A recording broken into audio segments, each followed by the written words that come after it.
to change his club's tough luck on the road. It's Astros baseball from the Bronx, and it starts right now.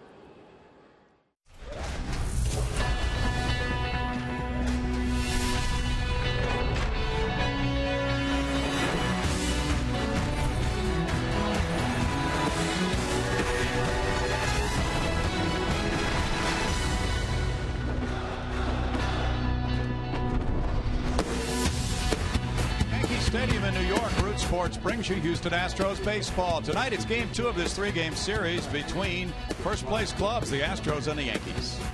Good evening, everybody. Bill Brown along with Jeff Blum. Julia Morales is with us in just a few minutes. The Yankees are now tied for first with Toronto. The Astros, even though they lost last night, 1-0 in the bottom of the 9th inning, want to get things turned around and maintain their first-place standing. Blummer? Yeah, they absolutely do. They've been up there for a while, want to continue that, bury some of those teams behind them. We'll have to see how it pans out tonight. Our pitching performance is powered by Kubota. We'll show you an interesting story for this Astros team here in 2015. And the starting pitchers have really stepped up. Since August 5th, their ERA is the best in baseball, 2.04. No, these guys are ridiculous. They're doing what is asked of them and doing a little bit more. They know the offense has been struggling of late, and they've actually stepped it up. You look at those last 18 games, some of these numbers are absolutely incredible. 16 of 18 of those games with 2 earned runs allowed or less. Leaves a lot of room for the offense to come back, but they have not been able to pull it off. Yeah, the Astros are 9-9 since August 5th because offensively they have fallen off. We'll have a little bit different look at the lineup tonight when we get to it. But the batting average since August 5th in those 18 games, very low, Blummer. Yeah, that's not what you want to see going into a pennant chase like this. They are in first place. We know it's because of the pitching. But if they could just get a little more offense to offset how good that pitching is, it would be a great thing. But those 47 runs for me right now is a concern because we know the Astros are going to strike out a lot, but they need to make some timely contact to make up for some of that good pitching. Coming up, start your engines. Houston's ace hits the hill, hoping to keep the Astros starters strong by keeping the Bronx Bombers at bay. Can Dallas Keuchel take down the Yankees? Lineups and first pitch are straight ahead.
Dodgers, the Astros were flying high and feeling confident about their playoff chances. but the road to a championship is never easy. And as the scene shifted to the bright lights of New York City, the Astros got a stern reminder of just how hard winning can be. Tonight, the best starting staff in the month of August turns to its ace in the hopes of taking one more step to an AL West title. The road to the playoffs rolls through the Bronx, starting now. We welcome you in. Astros will give it another go against the New York Yankees after dropping a tough one last night here in the Bronx, 1-0 in the bottom of the ninth. They'll look to rebound and rebound quickly as they are playing a tough team, another tough team, and nothing will get easier from this point on for the Houston Astros as they have their eye on the postseason. Doing well against the LA Dodgers just recently, another first team that they played, sweeping them. Another tough test, though, tonight as they will take the field in just a few short minutes. Will these tough games help them get to the postseason or help them in the postseason? Well, here's what A.J. Hinch had to say with our Geico quote of the day. We know how to play. We don't need to learn how to play in these games. We're well equipped to play well in any date in the schedule. So these are exciting games. I wish we would have won. One-run games are tough losses, but you'll see tomorrow a resilient team will bounce back and be better. We've seen that team bounce back a lot over this year, and confidence never a problem for this group as it doesn't matter who they're facing on the mound. Hank Conger saying that we expect to be in games like this at this point of the season. We've been looking forward to it. We knew we could do it at this point of the year. So they look forward to giving the Yankees another shot tonight as we prepare for this one. And good news for this club. Some energy may be back sooner than later. George Springer working his way back as he hit for the first time yesterday on the field today, taking BP with the team.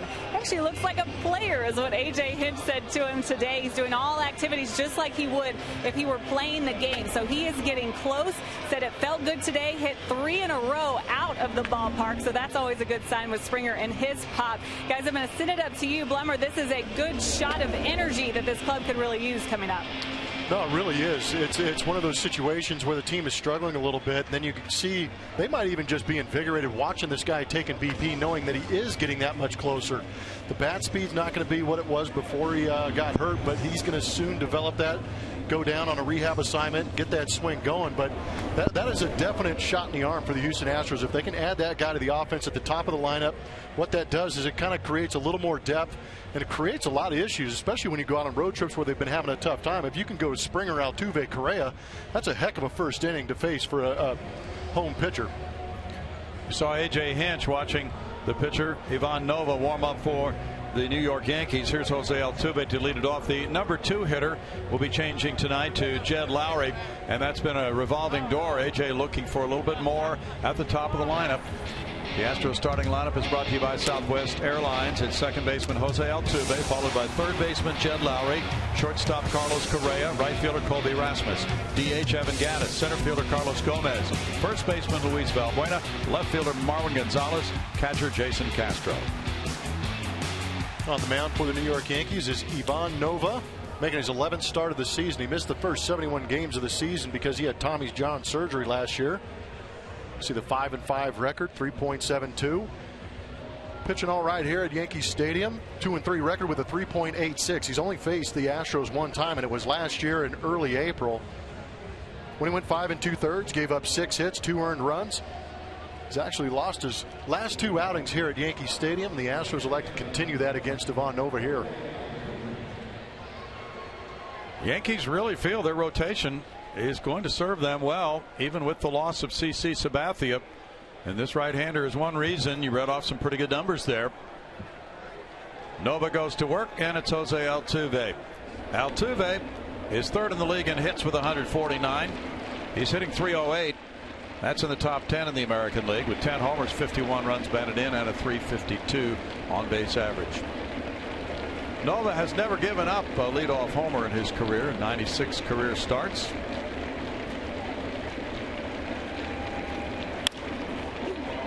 That's in the air to right field. 1 pitch, 1 out as Carlos Beltran handles it. Defense for the New York Yankees. You just saw Carlos Beltran out there in right field, and center Jacoby Ellsbury, Chris Young, Houston native, out there in left field. Chase Headley, Didi Gregorius on the left side. Brendan Ryan will play second base, and Mark Teixeira back in the lineup at first base. John Ryan Murphy is doing the catching. Jed Lowry came out of the game Sunday in the 7th inning with a right thumb contusion. Returning to the lineup today, taking strike one with a .246 average with 5 homers, 17 runs batted in. He's played in 20 games, 18 as a starter at third base since he returned from the disabled list after right thumb surgery. Pretty good looking pitch, but Eric Cooper, the home plate umpire, calls it Jed Lowry's way, and it's 1-1. Lowry is 4 for 8 lifetime against Nova, including a double and a triple. And that's fouled for a 1-ball, 2-strike count. Yankee Stadium fans, as is their custom, chant the names of every Yankee player on the field until those chants are acknowledged by some kind of a wave, and then they move on to the next Yankee player. Fun to listen to. Lowry fouls it back. It's all part of the mystique here in New York. Tradition. Bleacher creatures out there welcoming the ball club onto the field.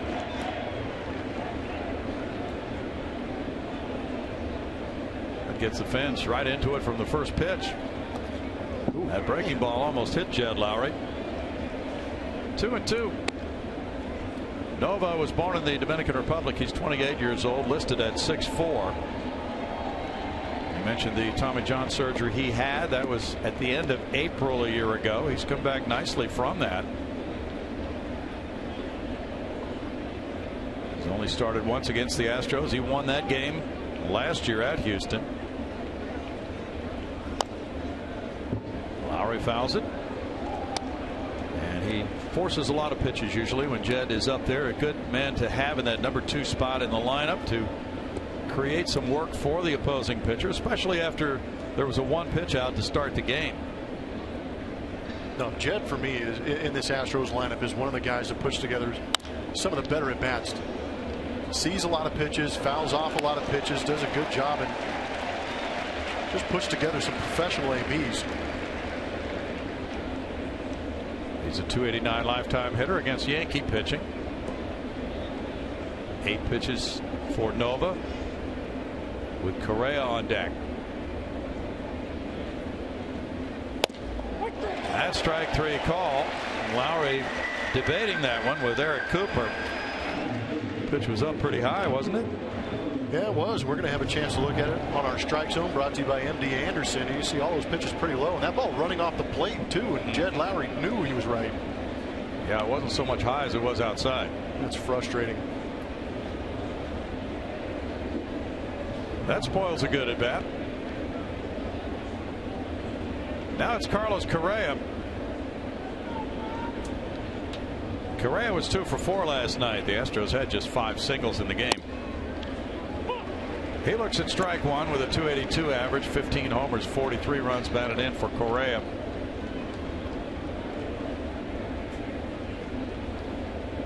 That was his 2nd consecutive multi-hit game last night. That pitch looked pretty good too. 1-1. It might take us a while to figure out what's going on here, Blummer. That's exactly what I think. Everybody's trying to figure that out right now, especially Eric Cooper.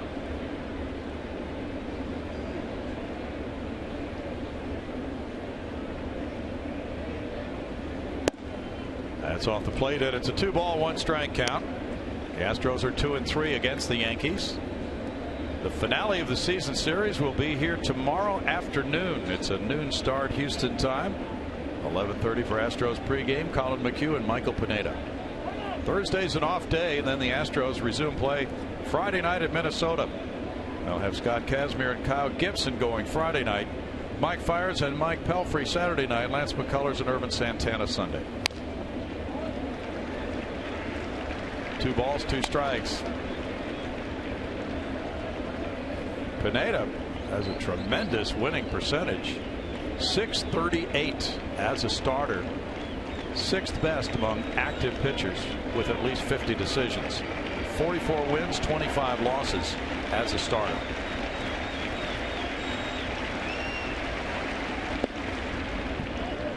.3-2. Breaking ball doesn't look real good for him so far, Blummer. Yanked that one a little bit. He's got good run on that fastball, around 92, 94 miles an hour. Also has a changeup in the mix. Doesn't throw it very often. So basically, if you're a right-handed hitter, you're sitting on that fastball with that good run in on the hands and the occasional breaking ball.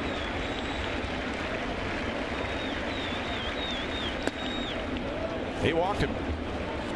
He yanked that pitch. The curveball has been a real improvement for him as the season has moved along, and he's been getting right-handed hitters to chase it, but that time it didn't work, and now he'll face Colby Rasmus. Yeah, Correa's been pumping that on-base percentage up big time of late. Last 35 games, .381 on-base average for Carlos. And a lot of that has to do with strike zone discipline, but I think a lot of it also has to do with the respect other pitchers are giving to him. Yes. 226 for Colby, 17 bombs. He's driven in 44. Infield shifts, and there is strike one.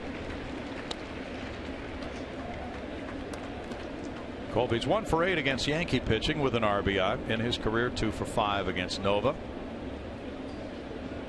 4 of his last 5 hits have been long balls. It's the Astro way. It sure has been this year. Quite a bit of the time. Correa takes off. There's a ball hit into center field. Coming in for it, Ellsbury. Ellsbury lays out. It gets by him. 1 run will score at least. Here's Rasmus headed for third base. 1-0 Houston. No relay throw. A stand-up triple on the gamble by Ellsbury. That is an excellent start. The way things have been going on the road, you'd figure Ellsbury makes that play. He might have gotten a bit of a late start, but it's twilight time. It's twilight time, and you look at the swing by Colby Rasmus. Sometimes that big swing will give that just that one-step hesitation as an outfielder, and that's what allowed him to get that ball to drop right in front of Ellsbury. Gets by him. Good base running. He's in scoring position. You can see one more step, he makes that catch. Second triple for Rasmus. Evan Gattis bats. That's ball 1.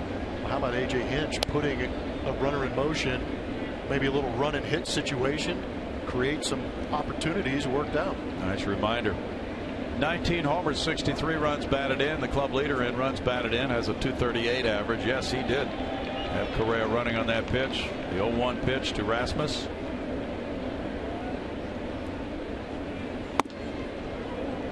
Now 2-0. Take a look at that effort by Ellsbury on our Super Mo, brought to you by Mattress Firm. Just that close. He's actually pretty lucky he didn't end up doing some damage to that right shoulder. Yeah, he landed hard. Yeah, he did. 20th career triple for Rasmus. He's only 7 behind Evan Gattis this year. Did you say what? Yeah. Didn't anticipate hearing that sentence this entire season, to be honest with you. 3-0. Here's the triple monster right here. 9 3-base hits, tied for second in the American League. This is a good ballpark for triples. Yes. Carlos Gomez on deck. That's rolled foul. But Gattis getting the green line doesn't do much with the 3-0 offering. Hit it about 4 feet, but he is 7 for 18 against Yankees pitching with 4 runs batted in.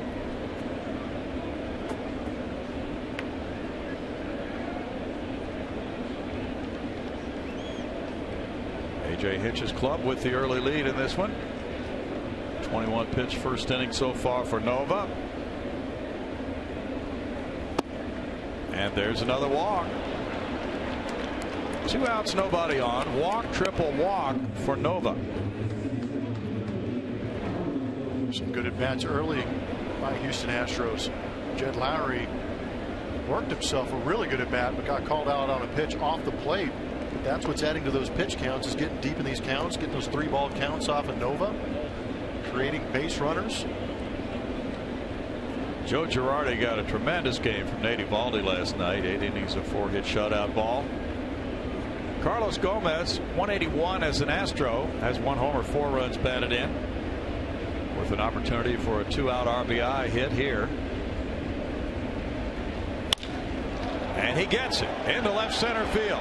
Scoring Rasmus 2-0. Gaddis into third base. Here's Young throwing it back into Gregorius, and that is a hustling double for Gomez. His 5th RBI with the Astros and a 2-0 advantage. Well, you know, the enthusiasm is there for a guy like Carlos Gomez. It's good to see him attack early. He actually kept that front shoulder in on that swing, allowing him to drive it back up the middle. But I like the hustle. I don't know what was going on out there in left center field, because Chris Young came across and cut off Ellsbury. You think Carlos Gomez knew he got a hit? Okay, little bat flip. So we're doing bat flips on singles now. Apparently. Well, at least he turned it into a double, but it's a double, yeah. Neither outfielder was there very aggressive coming to get that ball. Valbuena takes that one for ball one. Valbuena, a .210 hitter with 22 homers. That's 44 runs batted in. Very interesting inning the way it's evolved. Astros striking with 2 outs. Well, they could use some more of this, couldn't they? You talked about the offensive woes, and during those last 18 games, they just haven't hit much at all as a team. It's remarkable they've gone 9-9 with how little they've hit. It's amazing. But that tells you how good the pitching has been. But imagine if they were just averaging 3 runs a game, what their record would be. They might be 18-0. Marwin Gonzalez on deck. Now a hit here would really make it a huge first inning. Well, and that's the thing. If you're on the Houston Astros offensive side, you want that big hit right now. Valbuena knows exactly what's going on with that offense, and he knows how big this first inning is. They've got Dallas Keuchel on the mound, shutdown pitcher. If they give him a 3-4 run lead here early in this game, set the tone for a nice long evening for the New York Yankees. 2 balls, 2 strikes. With the change of speeds there from Nova, he had some really good movement away from the hitter on that pitch. And that was a good changeup. Doesn't throw it very often, but right there it's pretty effective.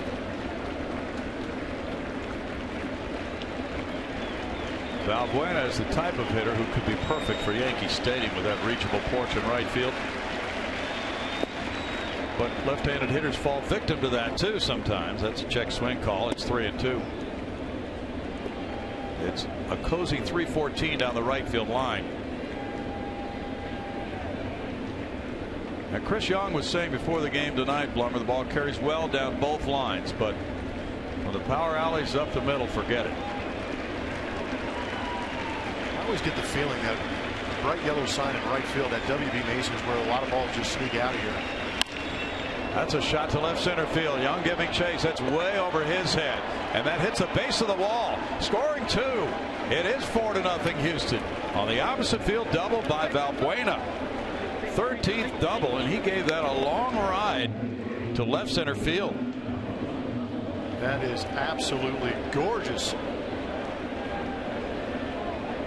After that pump up we gave him in the open with all the fantastic numbers they were putting up, I think they decided to turn it around a little bit. What a good piece of hitting. Because you just talked about it, Brownie, that 314 down the right field line, even if you're not trying to do it, sometimes your subconscious will tell you to hook, but Valbuena did a great job of staying on this fastball and driving it deep the other way. You know, that's one of his best hits of the year in terms of going with the pitch. That's a beautiful thing, and it looks so natural and so pure when a left-hander does it. That could lead to some good things for Valbuena, hopefully. Gomez coming in, back-to-back doubles. 4th time this year. The Astros have put a 4 spot on their opponents or more in the first inning, and they're looking for more now with Marwin Gonzalez. 259 for Marwin, 8 homers. He's driven in 28. That is strike 1. Well, after last night, and all the credit goes to Eovaldi, it's hard to carve up the Astros hitters the way he threw. He was averaging 97, but they come right out and jump on tonight's starter, Nova.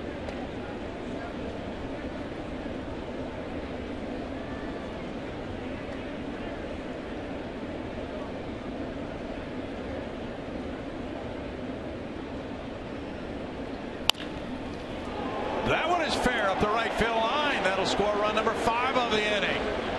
Sharply hit RBI single by Gonzalez. Valbuena's home, 5-0. RBI number 29 for Marwin. So last night Eovaldi was dealing, throwing 100 miles an hour on each corner. Had a good split finger going. Didn't make many mistakes. The mistakes he did make were being fouled off. Tonight you're seeing Nova make some mistakes, and none of these Astro hitters that have the hits on the inning are missing them. They are barreling them up, and they are hitting them hard. That ball was by Teixeira in a flash. Yeah, no chance. Sam Holbrook, the first base umpire, with a great view. It hit about 4 feet from where he was standing. Now the Astros bat around here in the first. Castro, the batter. He fouls it back. There's strike one. Castro with 11 homers, 30 runs batted in, has a .209 batting average. He had played 4 games in a row. Got a rest last night with Hank Conger doing the catching.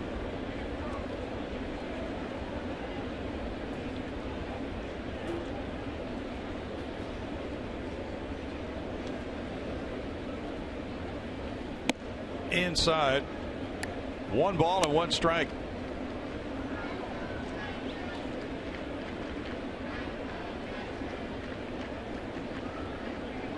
The Astros have been slipping down in the league rankings and runs scored for the last 3 weeks now. Tonight will bolster their stats.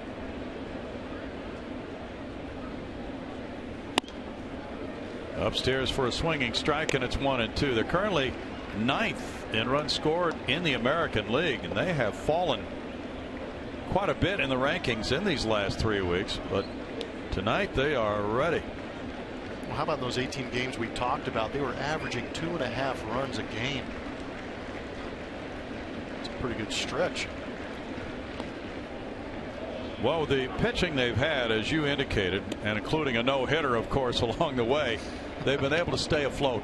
And that's what they've done this year as a team. One area of the team will maybe drop off a little bit. Another area of the team will pick up. And the bullpen has been spectacular. 35 pitch first inning.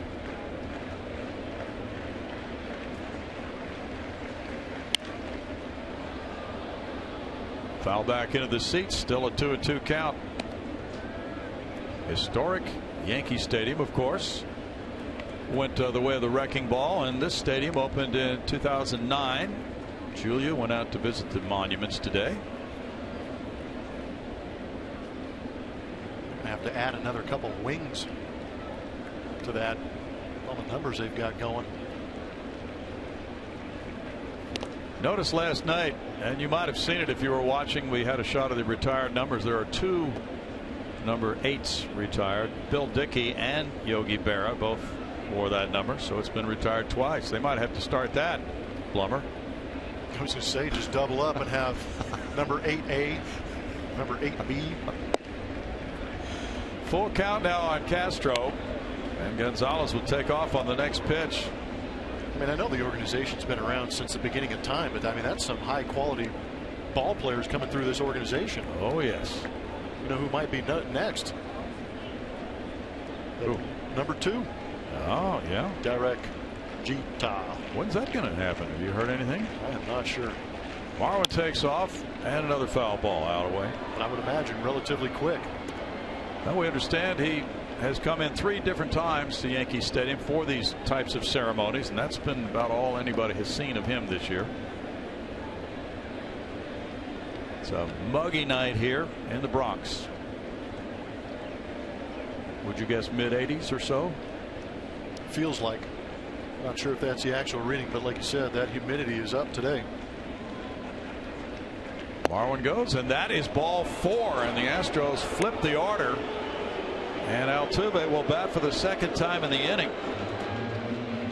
That's 3 walks and 4 hits, all with 2 outs and nobody on.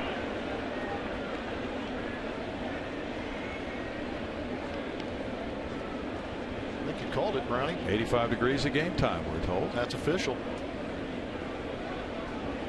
Altuve, and isn't this funny? He made it out on the first pitch of the inning. And now 38 pitches later, he comes up for the 2nd time. Talk about pressure.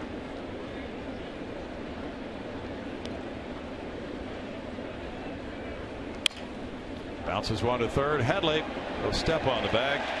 for the force play on Gonzalez, and this Yankee Stadium crowd has been quieted by the 5-run Houston first.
Here is Yankees skipper, the center fielder, and leadoff man is Jacoby Ellsbury, with Chris Young of Houston in left field, Alex Rodriguez the DH, Mark Teixeira at first base, Carlos Beltran, the former Astro, in right field, Chase Headley at third base, John Ryan Murphy the catcher, Didi Gregorius the shortstop, Brendan Ryan at second base.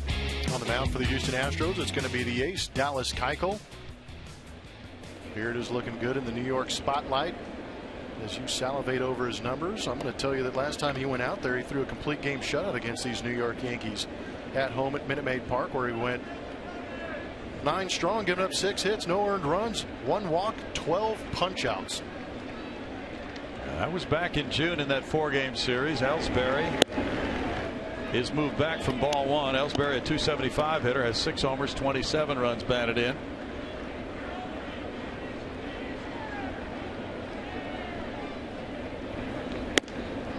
Keuchel is upstairs with that one, falls behind him, 2 balls and no strikes.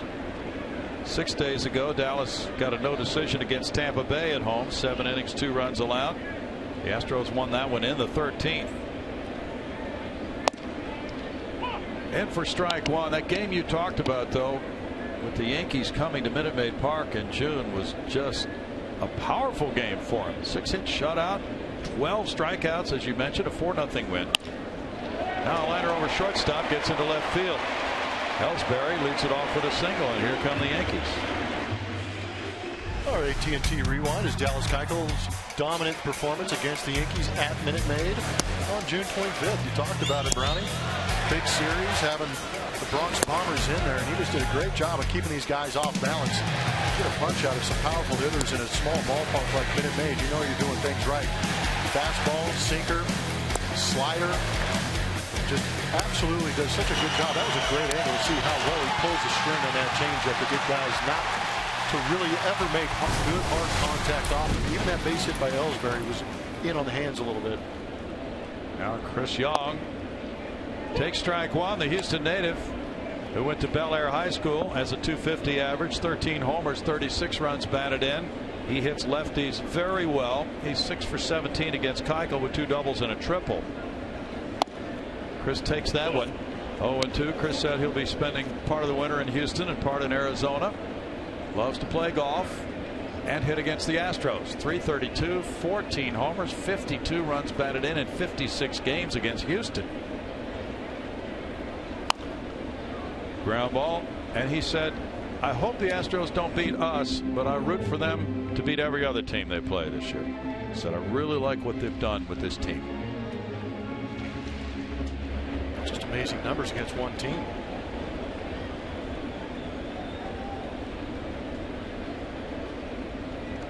He's over his last 18.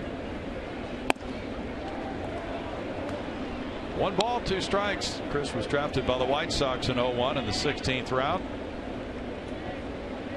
First team All-State at Bel Air High School. He was an All-Star in 2010 for Arizona. Fouls that breaking pitch in on him, and the count stays 1-2 on the 31-year-old veteran. It's a pretty good location. Chris Young did a good job of fouling that pitch off. Now, Chris Young's a good athlete, good guy. He was lucky enough to be his teammate out there in Arizona. He was putting up great numbers out there. He was on, I believe he had a year where he was a 30-30 type guy. 07, 32 homers, 27 steals. Oh, it was close. Yeah, close. He was close. 2-2. Yeah, he could track it down out in the outfield too. In that 07 season, he hit 9 leadoff homers. Hit a couple of home runs in the playoffs, the division series that year. He likes him a fastball.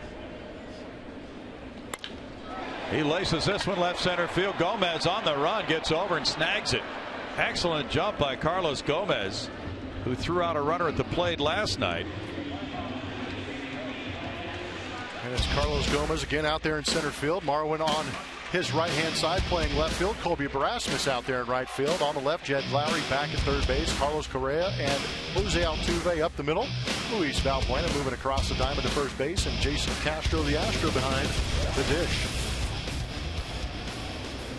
Alex Rodriguez is in the box. 0 for 3 with a walk last night. There's ball 1. Rodriguez with 26 homers has 69 runs batted in to go with a .259 batting average, and it's just been a very good season for Alex Rodriguez. Mark Teixeira's on deck.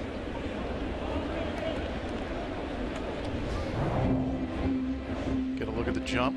It's really the only way you're going to get Chris Young out is go ahead and let him pedal it up and drive it. Just hopefully you've got enough guys out there to cover the area. That could be a graveyard left center field in this park for right-handed hitters.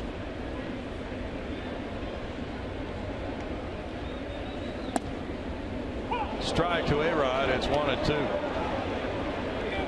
Right now Keuchel is smiling. That is his area of work. And Rodriguez is not smiling.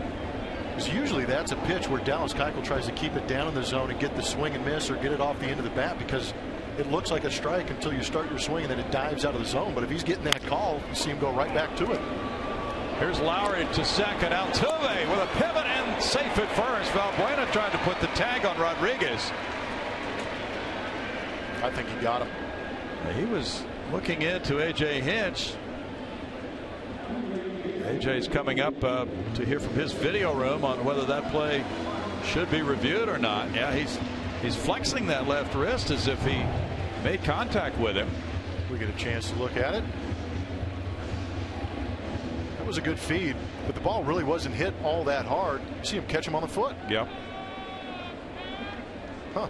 But was his other foot on the base by then? Yeah, that's a lot to ask, Brownie, looking at all that.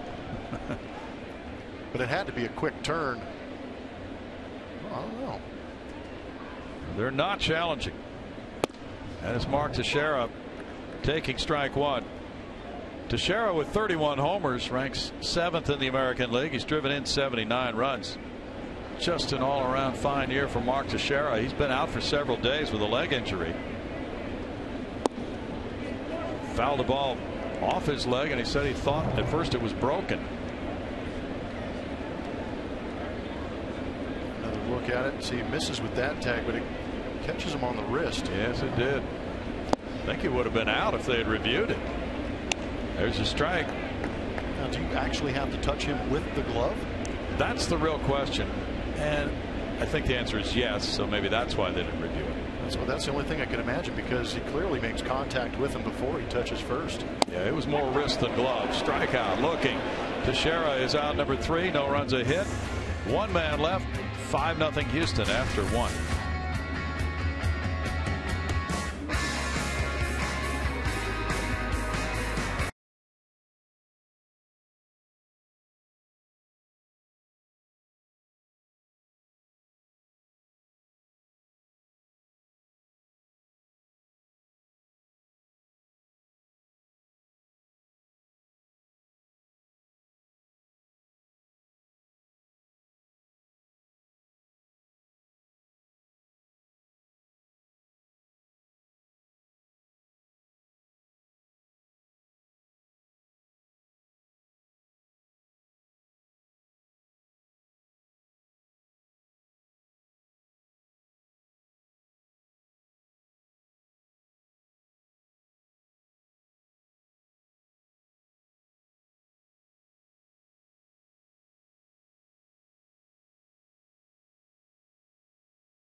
On Wednesday at Papa John's. Use promo code Astros at papajohns.com.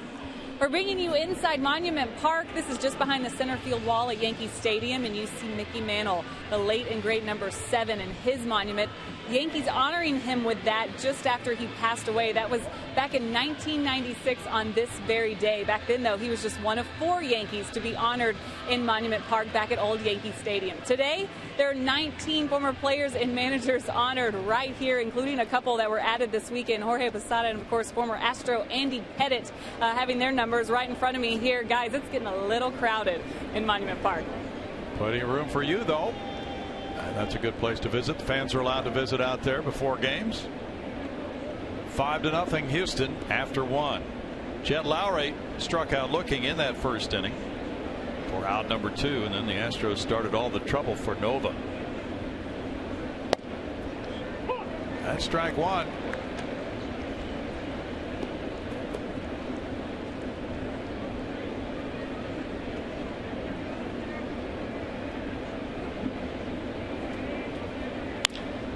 Lowry puts it in the air, and Ellsbury backs up in center field. 1 out for Nova.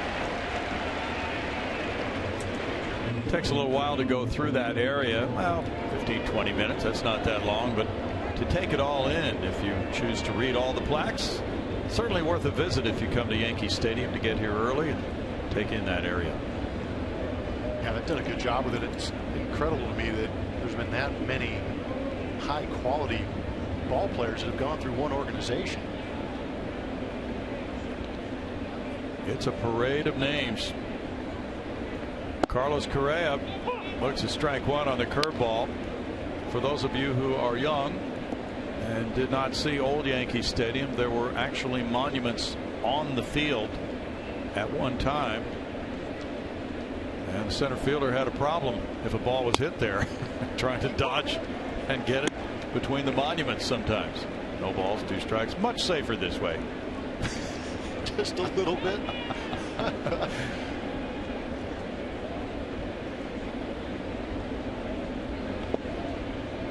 It's 1 ball, 2 strikes. Make for a good story, though. I just doubled off a Babe Ruth's plaque out there in left center. Yeah. I just laid my head open as a center fielder trying to catch a ball.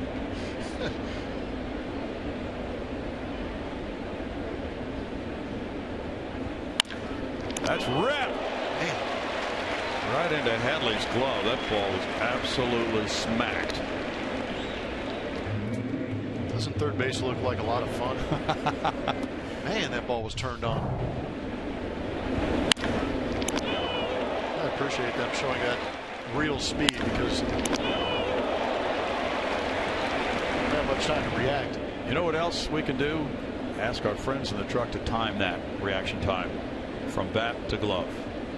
How about exit velocity on Correa's swing right there? Oh, that too. Strike to Colby Rasmus. He got the scoring started with the RBI triple. And now, you know, with Brett Gardner on the bench and Ellsbury in center field, the Yankees have these fast outfielders. But Ellsbury tried that gambling play on that triple, and it didn't work out. 1-1. You can see why. I guess if you're an outfielder with 2 outs, that's the time to gamble, right? You think you can get it? Yeah, and another thing is it was kind of a softly hit ball, so it shouldn't have gotten too far behind him, but trickled past him pretty good, but there's nobody to back him up. They didn't have enough time to get back there. No, they 2-1. 7/10 of a second from the time the ball left the bat until it went into Headley's glove. Sometimes it turns into self-defense. There's a Yankee named Gary Sheffield that I could not stand playing third base when he was hitting. Oh yeah. I thought he was personally trying to attack me. Well, he did hit some shots. Man, he could turn on it. He was a great hitter. Over 500 home runs. He gets some votes. Well, high batting average guy, great walk to strikeout ratio guy. Man. 3 balls, 2 strikes. So 51 pitches already have been thrown by Nova. It's been a while since the Astros KO'd a starting pitcher in the early innings. We'll have to check back on that one. That's high to center field, and Ellsbury backs up. But Nova regroups with the 1-2-3 second inning. 5-0 Houston.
Presented by Geico. 15 minutes could save you 15% or more on car insurance. Visit us at geico.com or call 1-800-947-AUTO.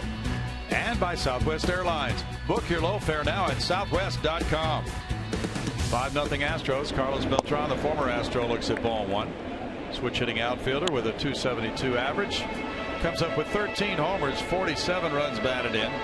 And he had the game winner last night, a sacrifice fly with the bases loaded in the bottom of the 9th inning for a 1-0 win for the Yankees. He also had a single in that game. And now has worked the count to 2-0. He is 3 for 7 with a homer lifetime against Keuchel. Out to center field. Gomez backing. Spacious part of the ballpark. 1 out. Yeah, let him hit it out there all day long.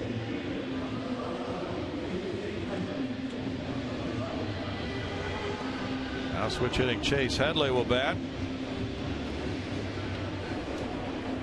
Keuchel, of course, has been so magnificent at home. It would be just otherworldly to expect him to match that on the road, and he hasn't. That's strike 1 to Headley. Headley do some damage from this side of the plate. Those are his overall numbers this season. 286 right-handed. 1-1. And Dallas at home 11-0 with a 1.35 ERA in 14 starts. Away 3-6 with a 3.66. Got in on him there, and it's a foul ball for a 1-ball 2-strike count. You can go ahead and try and explain that one, because I can't. No, there really isn't any ready explanation, is there? No, because, well, I guess now that there's been a no pitched at Minute Maid Park, maybe now it's a pitcher's ballpark. He gets a swing and a miss, and Headley expanded on that one. Yeah, that's that good late changeup. Create memories, have fun, and enjoy a premium experience with an Astros luxury suite at Minute Maid Park. Call the Astros Premium Ticket Line at 1-877-9 Astros and reserve your luxury suite today.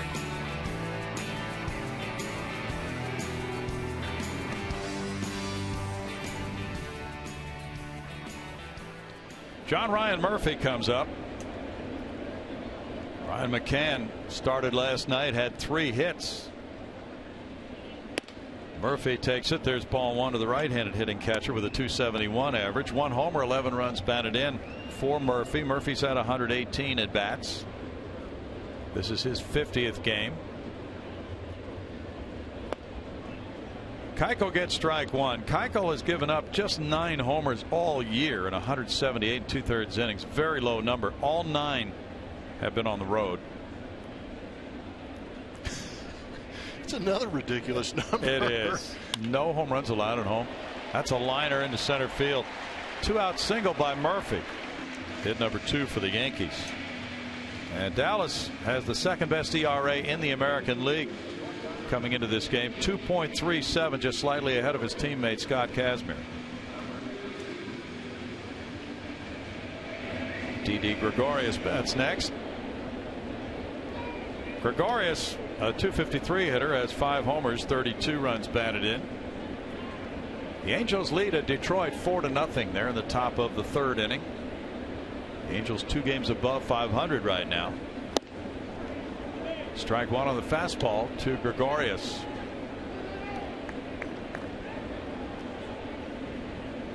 That's Jared Weaver on the mound for Los Angeles, and Albert Pujols hit his 34th home run off Alfredo Simon. Foul tip makes it 0-2 to Gregorius. Brendan Ryan on deck. So the Angels, who have really struggled on the road, just about the same record as the Astros, 24-34, are starting a long 3-city road trip tonight to Detroit, Cleveland, and Oakland. And the Texas Rangers are into a homestand starting tonight with Toronto and Baltimore. But the Rangers, oddly, have a losing record at home. They're 28-30 in Arlington. There's a swing and a strikeout of Gregorius. That's number 3 for Dallas Keuchel. No runs a hit in the man left. 5-0 Houston after 2.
Carlos Gomez and the impact he's made, of course, on defense right here with some great catches acquired in that trade on July 30th. An exciting player, brings a lot of energy, and recently showing off the arm. We saw this last night, getting the runner out at home there. An exciting double play to end the inning and keep Belton scoreless, but struggling a bit at the plate. This is a low year for him offensively, and since being in that Houston Astros uniform, maybe trying a little bit too hard at something he said, but dropping down in the lineup a little bit, less pressure on Carlos, and tonight we see him come through with the RBI double to give the Astros a lead there, extend the lead there for them. But good to see him swinging the bat and making contact there, getting on. You saw the excitement as he took off from the box, guys. Evan Gattis takes ball one on a curve. It's 5-0 Astros. That was a very big hit by Gomez. It was 1-0 at the time, and that was a pile-on RBI double, as you mentioned. And then Valbuena followed with a 2-run double. Gonzalez drove in a run with a single. Turned out to be an inning with a lot of big 2-out hits. Gattis had drawn a walk too, and it's easy sometimes to overlook the walks that factor into a big 5-run frame. Correa and Gattis both walked and scored. Castro drew a walk later. Lately, Blubber, the Astros' best at bats have come late in games, in game-winning hit situations. They just seem to be bearing down more, but this time it happens early and gives Keuchel that working room. Yeah, I think it was much needed after what we saw last night. They got abused by Eovaldi, had his A+ stuff, put him away consistently. Driven to right field, Beltran back on the warning track. One down.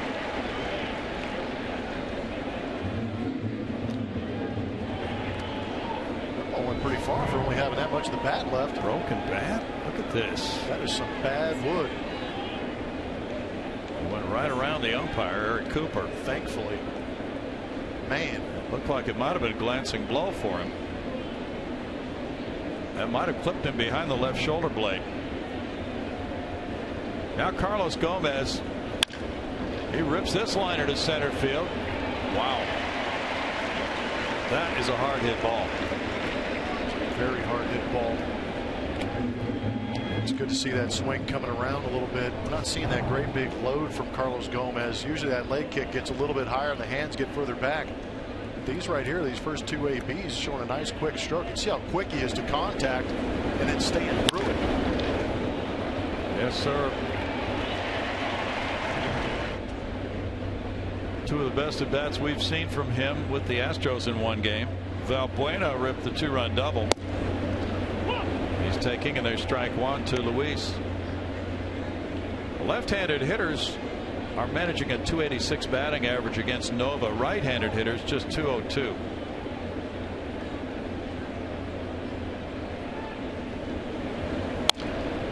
Fouled away. Nova seems to have settled down now, but we were mentioning the Astros haven't KO'd a pitcher in a while. The last time a starting pitcher failed to go 5 against them was Jeremy Hellickson of Arizona, August 1st. He went 3 1/3. It's been a while since they've knocked somebody out early. Yeah, you would like to put the foot down a little bit, push Nova out of there, get into this Yankee bullpen, and avoid having to see guys like Betances and Miller. Exactly. Those are two of the best relievers around. And Miller got the win last night.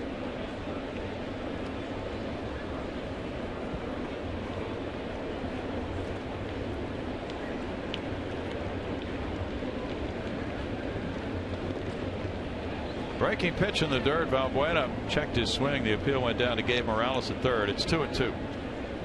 If the Astros win this one, they get their 70th win of the year. Yeah, there you see, he kept the hands out in front of the barrel. Was able to stop that barrel. The Astros won 70 games all of last season. They would tie that with a win tonight. That's laced into center field. Way back Ellsbury goes. Tell you what, all three of these balls were squared up, but they're all 3 outs. And it's still 5-0, but these guys are on the baseball tonight.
became the youngest 20-game winner ever at 20 years, 9 months, and 9 days old. 27 days younger than Bob Feller when he did it in 1939. 5 days prior, Dwight became the first National League pitcher to strike out 200 or more batters in each of his first 2 seasons.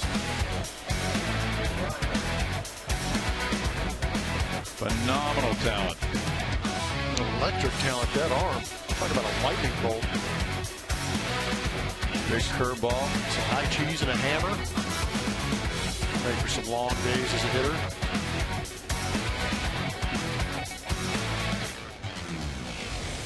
And he also pitched for the Astros. Finished with 2,293 Ks. One hopper back to Keuchel. And Brendan Ryan is out number 1 on 1 pitch here in the 3rd inning.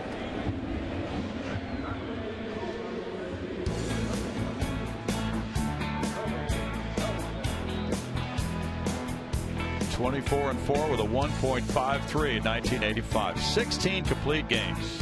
And I think also in those complete games, I saw a note that 10 of those were shutouts. Yes. that explains a lot about the ERA, I guess, at 1.53. It certainly does. My goodness. There's strike 1 on Ellsbury. Ellsbury singled over shortstop into left center field in the first. Billy Doran stole home on him one time. Get one in his back the next AB? No, I don't think so. Okay. I think Gooden was one of those guys like Sandy Koufax. Go wind up. Who, well, he knew that he threw so hard he was afraid to throw at hitters, you know? Oh, yeah. That's a good point.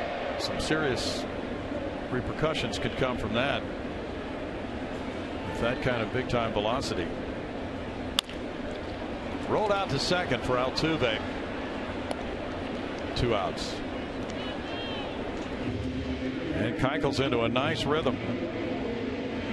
Dallas 1-1 with a 1.59 ERA against this Yankee club in his career.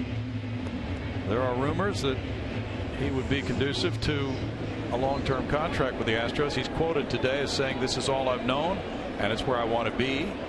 When he looked out on the field at Minute Maid Park when he was being interviewed, he said, "I know we're in a great position for the next probably 5-10 years, and that's what it's all about. It's all about winning." Is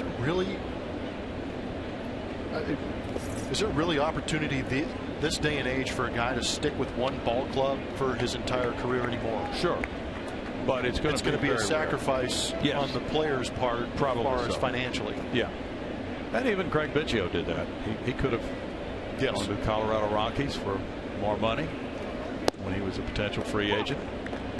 So it does take that sacrifice on the player's part. 1-1. And I mean, when you say discount, good grief, the guy's going to get paid no matter what. But you know, markets are going to be different, situations are going to be different, but he's still going to get paid pretty handsomely. And that's the point. I mean, when you explain discount, okay, maybe you lose 3 to 5 million, big deal. When you're making 15, right? So if you're interested in piling up money, maybe it won't happen. Struck him out looking, and Young is victim number 4 of the night of Keuchel. 5-0 Houston through 3.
Keuchel with Root Sports, and we will thank one lucky fan by giving them a better view of the game with a new 40-inch HD television. Just follow us on Twitter at Root Sports SW now through August 31st and look for your chance to win. Visit rootsports.com for official rules there. Who doesn't want a 40-inch HD TV? And might need it coming up here with the postseason, guys. Marwin Gonzalez hits a ground ball to second base. And that's out number 1 here in the 4th inning. Absolutely, Julia, with the postseason coming up. Folks are looking to make an upgrade. This is a great time to do it. By the way, the Albert Pujols homer we talked about earlier was number 554 of his career. He's only one behind Manny Ramirez for 14th on the all-time list now. Jason Castro drew a walk in the 1st inning. And also referencing our Doc Gooden conversation, Lumber. Here's a stat on him. In 1985, he had 2 hit batters. Wow. I mean, why would you hit? Why would you put another guy on base? I mean, true. He's too busy striking guys out. He was amazing.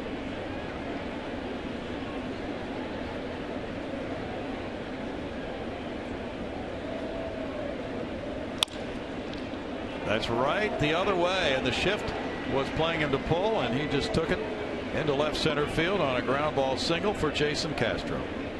A lot of things going well tonight for these Astros hitters. Good ABs. They haven't missed any of the mistakes that Nova's left out over the plate. They've barreled up pretty much everything. We saw last inning 3 well hit balls. But again, with that shift on a pitch down and away, they know that Nova's ball is going to run away from left-handed hitters. Castro lets it travel, stays on it. Good piece of hitting. Saw the angle from behind Chris Young. Here's Altuve. He's 0 for 2 on 2 pitches thrown to him tonight. Here's ball 1. Julia had that report earlier about George Springer looking good. He has taken batting practice on the field here at Yankee Stadium last night and tonight. And the plan is for him to take some more early hitting tomorrow. It's a day game. And if he passes that test, I think he's about to play some ball soon. He'll need some minor league at bats, though, first. 2 balls, no strikes. Yeah, go down, get those at bats, maybe September 1st. That's when rosters can be expanded. Be a good time. And what they're looking for, having him hit back-to-back days in front of their big league trainers, is to see how he recovers from taking batting practice. If that goes well and he says the pain is minimal or not even there, then he's ready to go.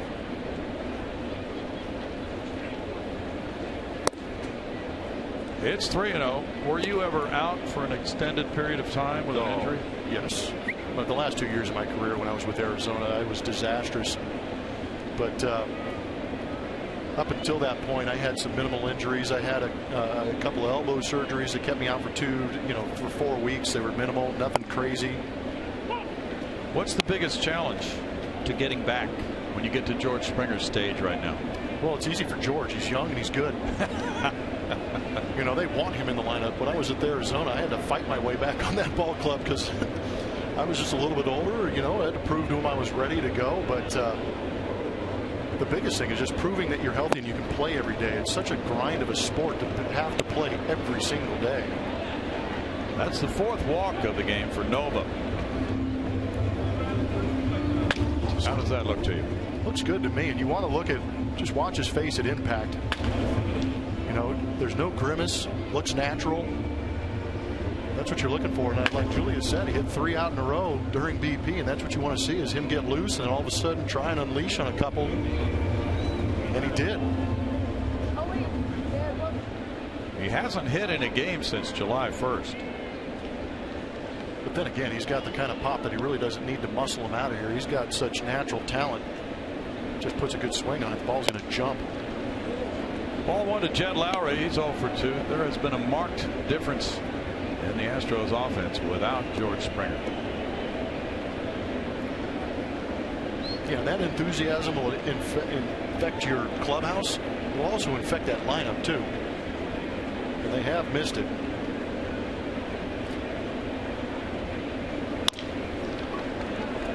There's Ryan going for the force play, And he gets the out at second on Altuve. Out number 2, Castro to third, Lowry to first.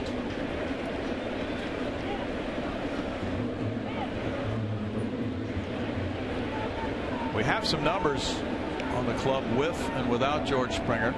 Before Springer became a leadoff man, the leadoff man had the Astros on base average as a team was 300.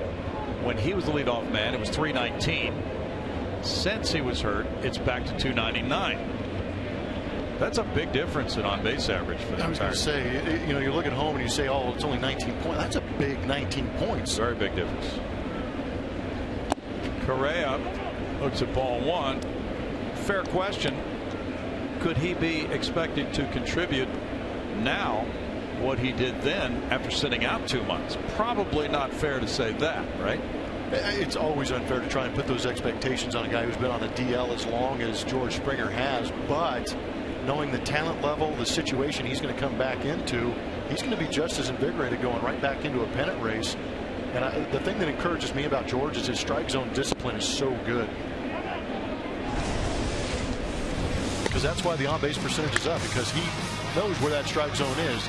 And when he got into that leadoff spot, he did a great job of laying off pitches, not trying to do too much like he was when he was hitting in the middle of the order. I thought it was a great spot for him to be in. And really did a good job. He's starting to go back up the middle and the other way.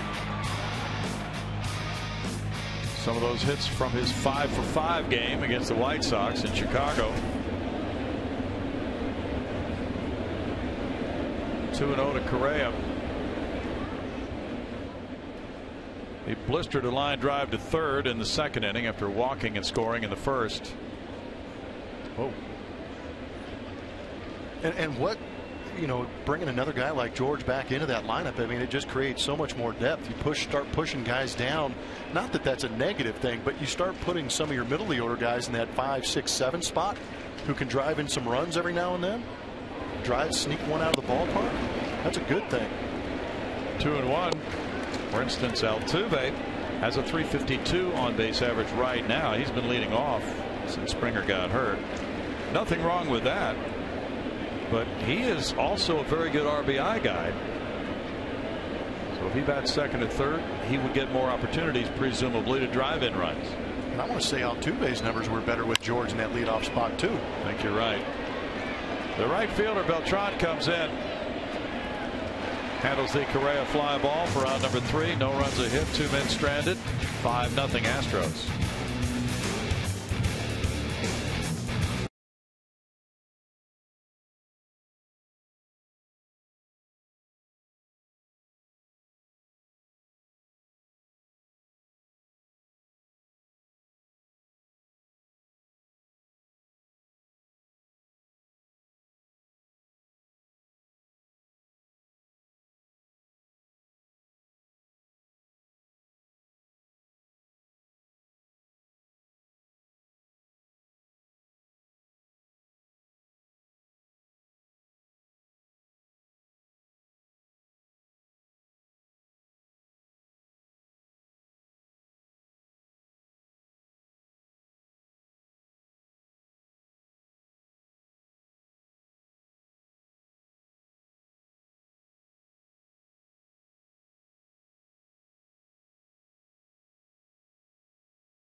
You will see the Astros on top of the American League West again.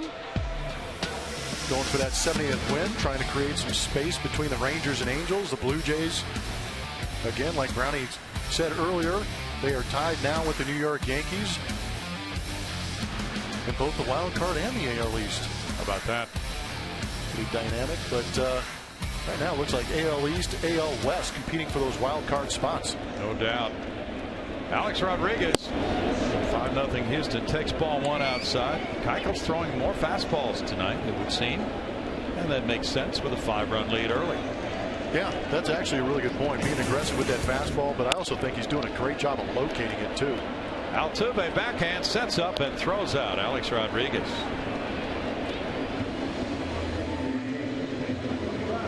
Well, you know Dallas's mindset. He wants to go deep into this game, especially after getting the 5-run lead. That is definitely one thing he has gotten very good at. 65% fastballs. He's been averaging 59% fastballs this year. Mark Teixeira struck out looking earlier. Here's ball one to Tex. The Tigers have come back on the Angels to tie the game 4-4 in the top of the fourth. Angels got 4 in the top of the first.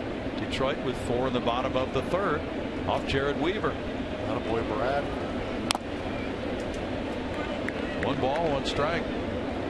Brad's team has been taking its lumps lately. Now 59 and 65. And certainly after trading David Price, trying to round up all the pitching they can find. 1 ball, 2 strikes.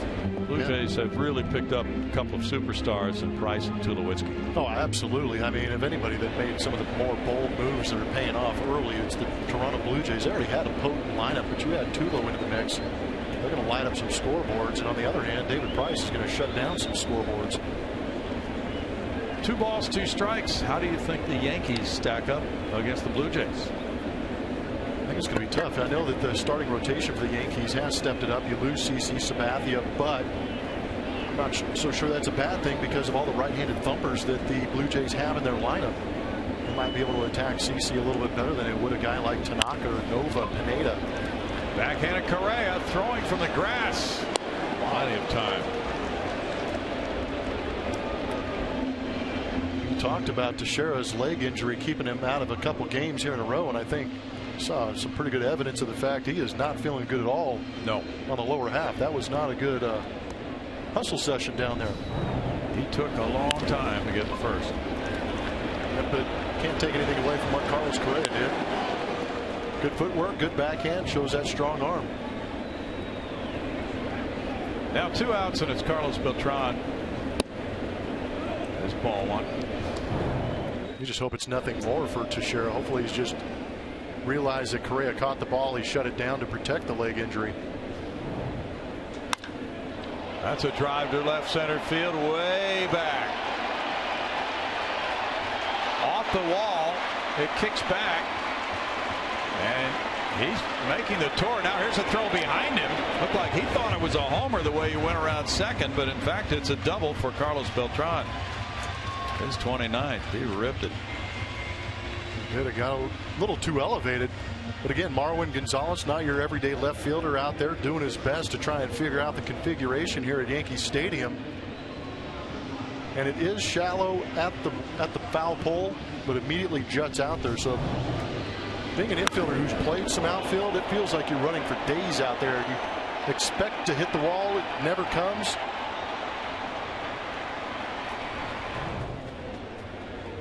That's hit number 3. Chase Headley, the batter. Gets a breaking pitch, strike 1. For a second there, it looked like he had a beat on it, but the turn you're talking about right here, almost, if that throws on line, yeah, you might have a shot. Could be embarrassing.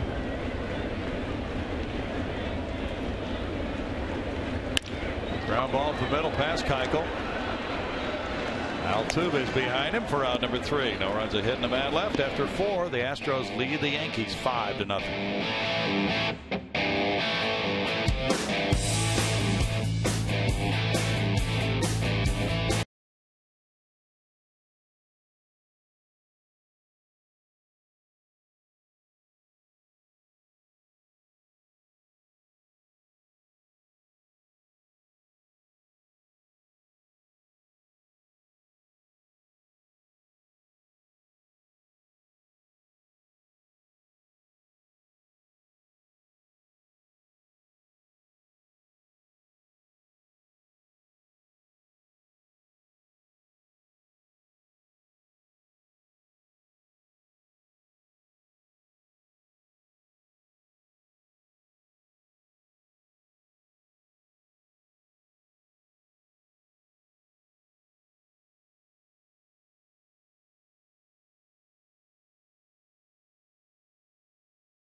Astro. This is brought to you by your local Honda dealer. Here are your clues for the day.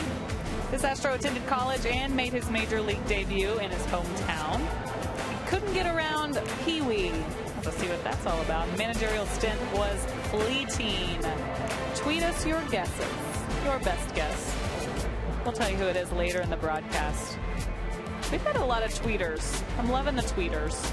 Keep tweeting us and make sure you follow us on Twitter too for your chance to win a 40-inch HD television. See, here's one of our tweeters. Shane. Poor Mike Byers. He was getting the Julia treatment there. I think that's a screenshot of his TV, right? Looks like it. No, he could have a 40-inch HD TV if he followed us on Twitter. Yes, he could. You know what I want to see on that 40-inch TV? Your new shoes, Julia. New shoes? Yeah. You know those ones that were delivered to the booth a few days ago at home? I cannot wait to bust those out. Everyone's going to have to wait. Okay, I won't describe them then. They're very special baseball-oriented shoes. Colby Rasmus with ball one. Maybe even since Blummer is working the next 3 games at home, you might have to break them out then for him, because that's your last home series of the year, right, Blummer? I want to be in on all the news going on. Colby Rasmus takes that pitch, and it's 2-0. Colby had the RBI triple in the first inning. Ellsbury tried to make a sliding catch on him, and it got behind him. We had something else from Twitter from Joey B reminding us that the Astros knocked out King Felix after 1/3 of an inning. So that's a good thought, but that was a long time ago. We're just talking about, hey, when in recent memory have they KO'd a pitcher? And Nova is finding a way to stay in this game now. Well, he's enticing Astros hitters to hit it hard, but right at people. Yes, because they are still having good at bats and still squaring it up. It's just not finding that open area.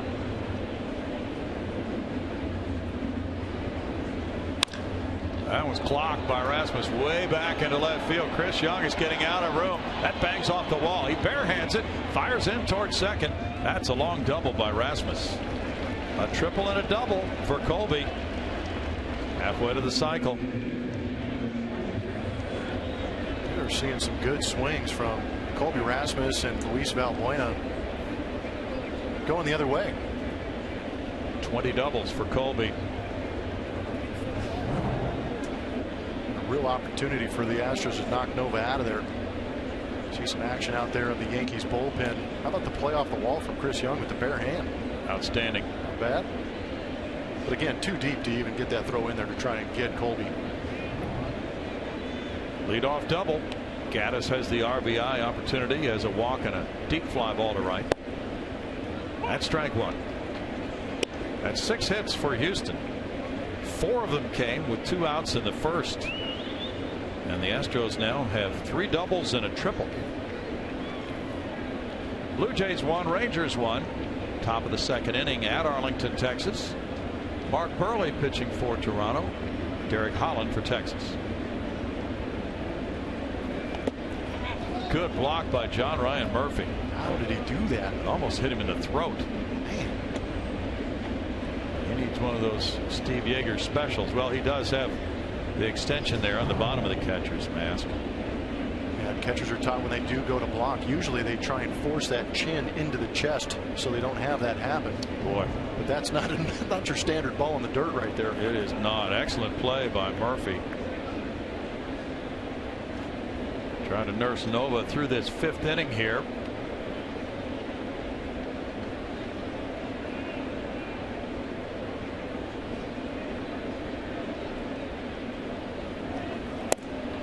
Upstairs for a ball, and it's 2-1 to Evan Gaddis. So that's going to be a good night for you scoreboard watchers, with the Rangers and the Blue Jays playing each other in Texas, and then the Angels playing in Detroit. There's some quick warm-up action going for the Yanks.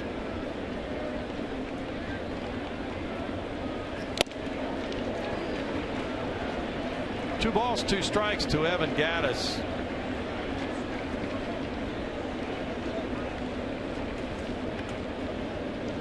There's the breakdown on Nova's pitch selections tonight. Nick Rumbelow is the right-hander we just saw warming up for the Yankees. The Yankees with this rotation of Nova, Michael Pineda going tomorrow, Masahiro Tanaka, and then the rookie Luis Severino and Nate Eovaldi do have some competent starters. Foul ball keeps the count 2-2. I think most people would give the Blue Jays the edge in the battle between the Yankees and Blue Jays. And the stat sheet in head-to-head play shows the Blue Jays have the edge so far, 8-4 in games with the Yankees, with 7 games remaining between the two. So it appears that those 7 will go a long way toward deciding it in terms of who wins the AL East. But as you mentioned earlier, whoever doesn't win the AL East has a pretty good shot at a wild card. They do. That is why the wild card exists, to create those matchups. What gets interesting is if those division rivals get into the playoffs, they can eventually turn out trying to beat each other up, trying to get into the World Series. Yes. Which makes for even more interesting. You know, the Orioles, Orioles are at 500, as are the Rays. They're both in the wild card picture, but they're 7 games out. Right now, Texas is 4.5 out of the wild card race. So New York and Toronto both looking very good. That's out of here to left field. What a drive by Gaddis, a no-doubter. Number 20 for Evan Gaddis, a 2-run shot, 7-0 Houston. That's home run number 170 for the Astros, who lead the majors, and a no-doubter by Gaddis. Again, Nova making a mistake. Astros hitters not missing it. There was a conversation between John Ryan and Ivan Nova, maybe going over some signs or maybe what they wanted to do with Evan Gaddis, but you still got to execute the pitch. More RBIs for the caveman. He's driven in 6 against the Yankees this year, and he whacked that breaking pitch. Yeah, all he had to do was drop the head on that one.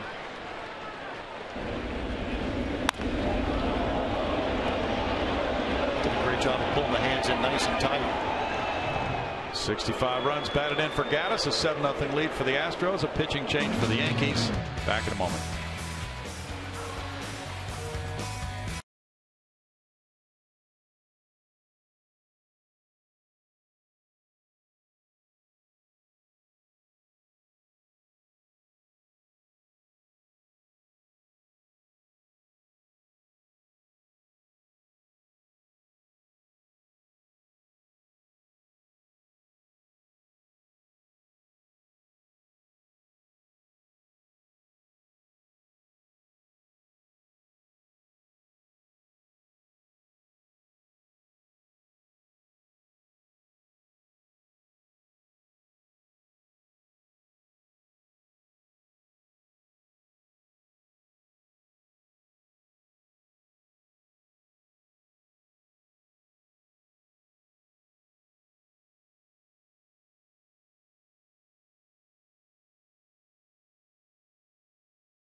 Coming in regarding Name That Astro, Joaquin Andujar. Come on. All right. You got to show me just a little effort. Leo DeRocher. Now that's a legitimate. Yeah. Yep. We'll give you that one. Jeff Bagwell, not reasonable. No. Nope. Hitting coach, yes. Now, here we have it. The Flea hint was enough. Answer tonight is Bob the Flea Lillis from West Moorhead. Oh, yeah. They're good effort again. Yeah. I think, the tweet like that, you're just trying to test and see if Twitter's working on your computer. Nick Rumbelo's in the game. His first pitch is cranked foul by Carlos Gomez. There's strike one. Ivan Nova in 4 innings allowed 7 hits, 7 runs with 4 walks, 1 strikeout. It's the shortest outing of the year for Nova. 4 innings plus. This is Evan Gattis's 3rd major league season, and he's hit 20 homers or more in all 3.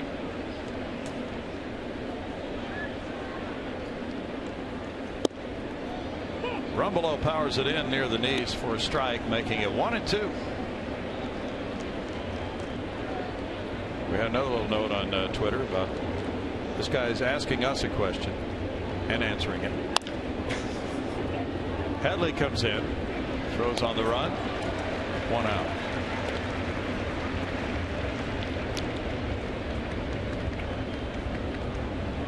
Managerial career was fleeting, huh? It's definitely Carlos Flea. No, it's not Carlos Flea or Carlos Lee. But here's another question by Jeff Langseth. What player once slid into second, causing a sandwich to fall out of his pocket? Charlie Kerfeld. Julio Gotay. And Larry Durker will tell you it was a cheese sandwich, if that matters. There's ball 1 to Valbuena. Valbuena ripped a 2-run double. He's 1 for 2. You ever have a cheese sandwich, Plummer? Yes, but not in my pocket. 2 balls, no strikes. Wouldn't it have to be ham and cheese or some kind of meat in there? I'm not sure. 3-0. It's got to be grilled by the time you have it fall out of your pants. Grilled cheese, yeah. Well, he might have been trying to sneak something from the spread, and then maybe he was called in to pinch run quickly. That could spoil your evening, right? That's a good call. 3-1. That never happened to you, of course. Oh, man. Yeah, hold on a sec. I got to put this slice of pizza in my back pocket. 3 balls, 2 strikes. Well, let's see. It was the Red Sox pitchers, right, who were accused of eating fried chicken in a game in the clubhouse during a game a few years ago. I believe there were some beverages involved in that situation. There were some cold beverages reported to be involved. That's strike 3. Now we're going to get that AT&T call to the bullpen for the New York Yankees. Nick Rumbelo. There's his numbers on the season. 10th appearance. The Yankees are not afraid to have that shuttle running between AAA and the big leagues for that bullpen. Rumbelo's the man of the hour right now. 2.08 ERA. He's got a good fastball, averaging around 93 miles an hour. He's from Bullard, Texas. Went to LSU. Marwin Gonzalez takes ball 1. Marwin's 1 for 2, an RBI single.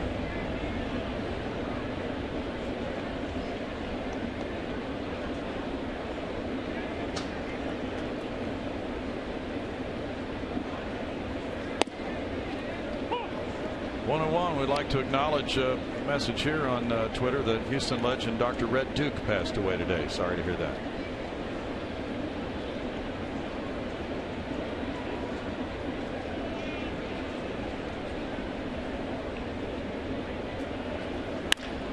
That's smacked a long way to right field. This will go into the seats. Home run. Marwin Gonzalez, number 9. Crush City comes to New York. 8-0 Houston. That's his 2nd RBI of the night, 30th of the season.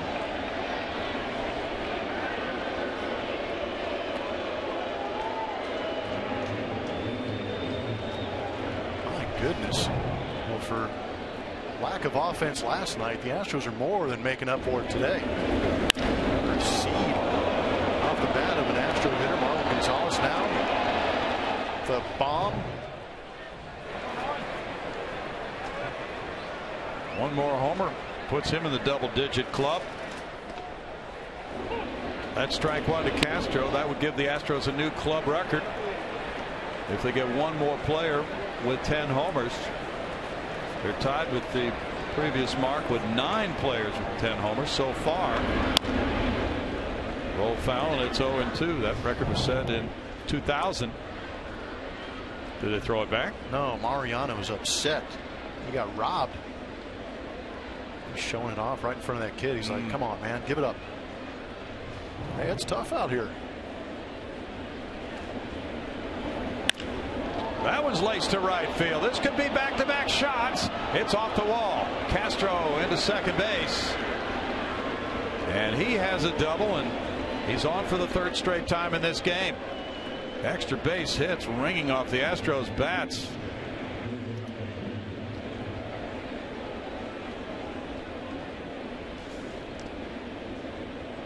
Thought that kid out there was going to get another shot at a home run ball. This ball was smoked. And again, fastballs up in the zone. Astros not missing anything left up out over the plate.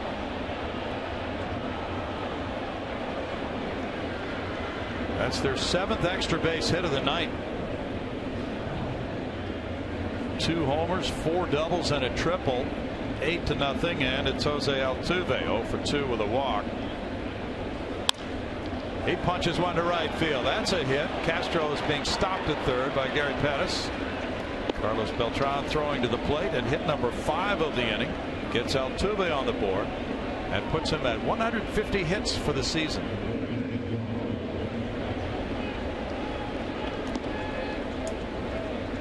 Ten hits for the Astros. Might be the weakest hit of the day. Yeah. Just a little Jose Altuve special, dropping out there in front of the right fielder. The crazy thing about guys who can hit like Altuve, they may not get a couple hits in that first at bat, but they find a way to do things like that. Just find a way to get hit, find a hole to drive it through. By making contact. Yep. Some good things happen. Jed Lowry's 0 for 3. He and Carlos Correa, the only 2 Astros who haven't had a hit. He looks at ball 1. He is the 8th Astro to bat here in the 5th inning. They sent 10 to the plate in the 1st inning, scoring 5 runs off Ivan Nova.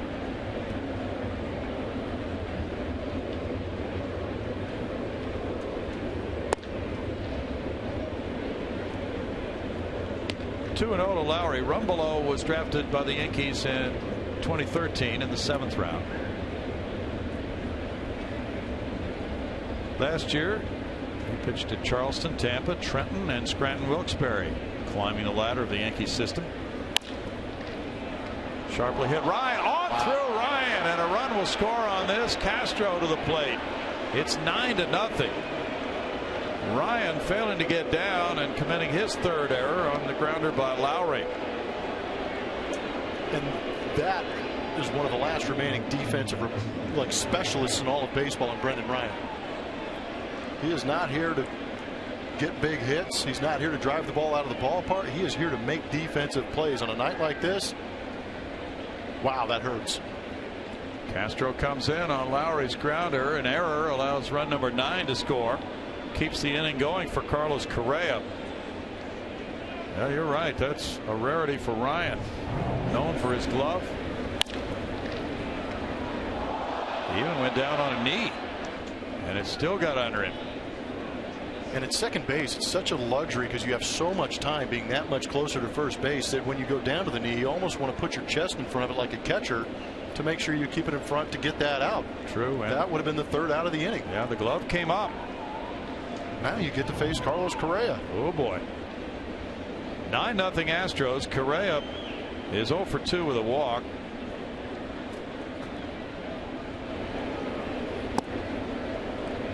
That's ball 1. He ripped a line drive caught by Headley at 3rd in the 2nd inning.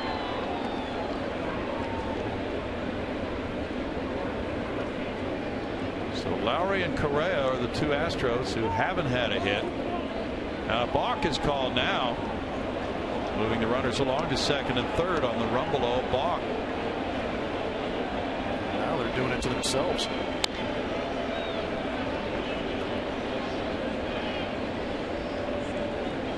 A long inning for the Pinstripers. Yep. Try to turn that shoulder in, a little shimmy.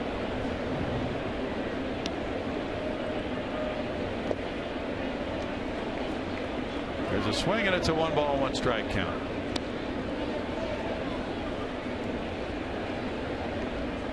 This next month should be really interesting for baseball fans as the races unfold.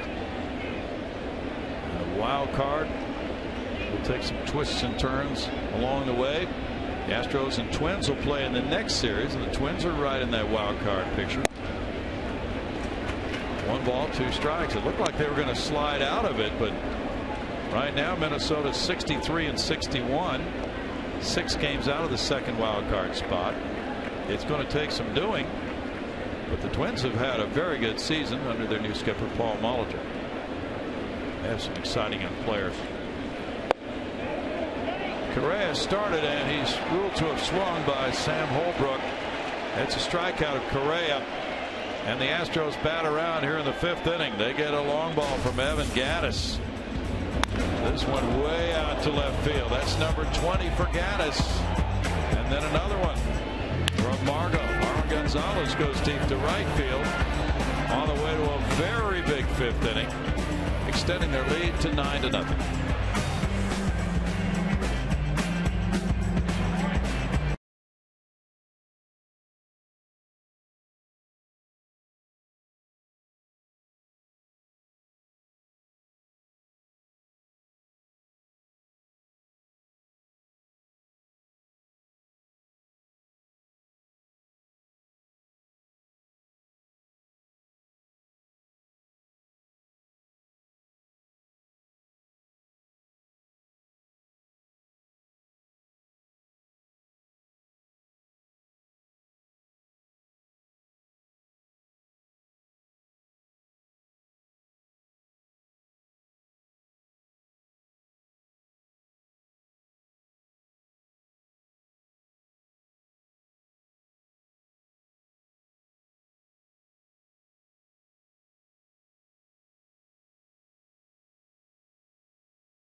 Your low fare now at Southwest.com and by HEB.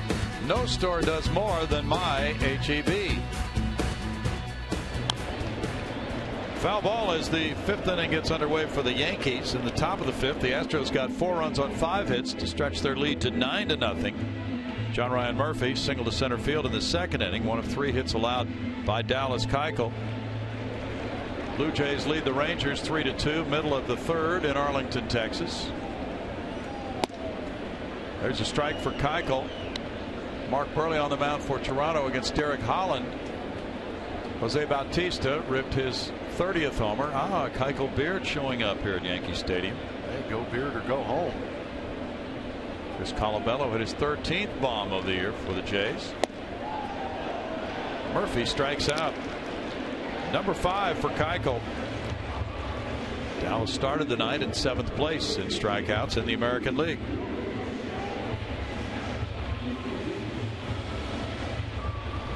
Didi Gregorius struck out in the 2nd inning.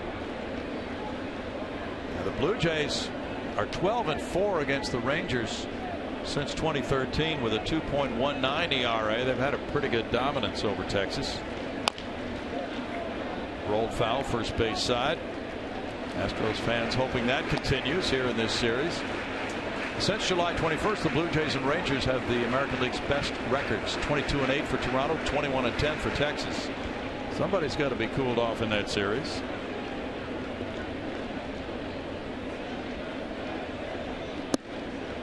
In tight, and it's 1-1.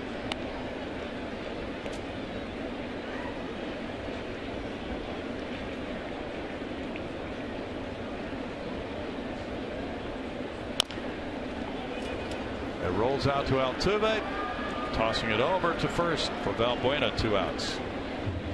Jack in the Box takes us inside the box score. We're not seeing many of them tonight, but the slider for Dallas Keuchel has been a great pitch.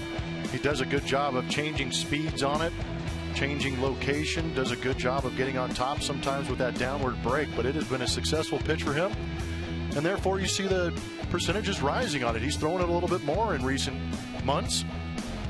See that jump up to 26.7%, and also to note that slider, the average against it is maybe about 119 against that slider. So another good reason to be throwing that pitch. Yes, it is. Ball 1 to Ryan. Ryan grounded back to Keuchel on the first pitch thrown to him in the 3rd inning. And that's been a big time pitch for Dallas. And for a strike, it's 1-1. Colin McHugh and Michael Pineda tomorrow. Pre-game show 11:30. That got in on his fists, and Ryan fouled it. 1-2 count. See that diving play by one of these ballparks, one of the Oakland. Yeah, Oakland A's. Kid laid out in front of that bullpen, made a great play. He did.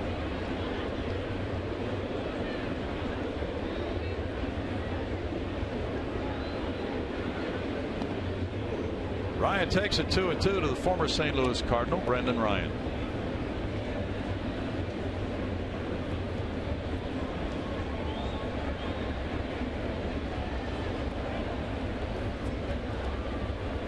Keuchel has gone at least 6 innings in 36 consecutive starts. That's a club record dating back to July 25th, 2014. Out to center field and shallow. Altuve out with a running catch. It goes 1-2-3 in the 5th, and the Astros lead it 9-0.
Dealer. We gave you some clues earlier, and if you made your guesses and didn't know who it was, well, here it is. Bob Lillis, who was born in LA, went to USC, and then he made his debut with the Dodgers.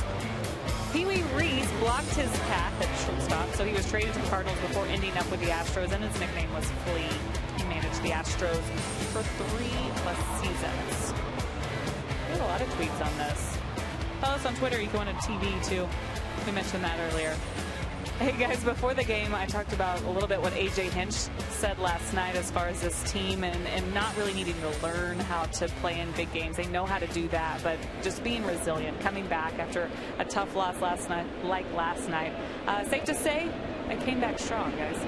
Oh boy, what a strong game. 9-0, the most extra base hits the Astros have had in a game since the Yankees were in Houston.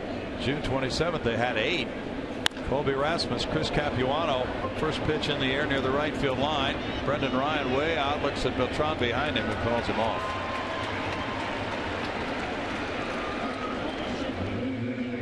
Capuano has been released 3 different times by the Yankees. He just keeps bouncing back. He's 0-4 with a 6.55 ERA. It's bizarre. Sure is. Evan Gattis comes up. He has the 2-run homer in the 5th, 1 for 2 with a walk. Rumbelow in 1 inning allowed 3 hits, 2 runs, 1 earned, no walks, 2 strikeouts for Rumbelow. Capuano, former starting pitcher, 37 years old, throws ball 1 upstairs. Pitched in relief against the Astros at Houston, June 25th, and Gattis had an RBI double off Capuano. Yankees got him last year from Boston. Been bouncing around quite a bit lately. He came up with Arizona. 2-0. A Duke University product. He's had 2 Tommy John surgeries.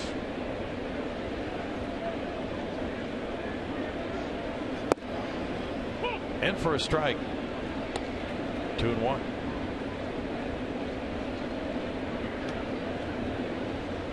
Quad City River Bandits have won 80 games, Blummer. They're 80-44. First team in professional baseball to reach 80 wins. Well, the Fresno Grizzlies can't lose. True. Those guys keep playing well. I think that's that's one of the you hear about organizations and their minor league system developing players. I think the Astros are putting a lot of emphasis on developing winning players. You're seeing it translate up here right now. Gattis takes a walk. Well, with that 80-44 record, of course, their manager Josh Bonifay has been named the Midwest League Manager of the Year. Kick off your weekends in Minute Maid Park with the best Friday night fireworks show in town, presented by Marathon Oil Corporation. The next Friday night fireworks is September 4th, when the Astros take on the Twins. For more information, visit astros.com/fireworks or call 1-877-9-ASTROS. Carlos Gomez is 1 for 3, an RBI double. Also lined out to center field in the 3rd inning with another very good swing of the bat for Gomez, who's been moved down in the order tonight to the number 6 spot. Batted 5th last night. He's hit 2nd some of the time. The manager just trying to take a little bit of pressure off him.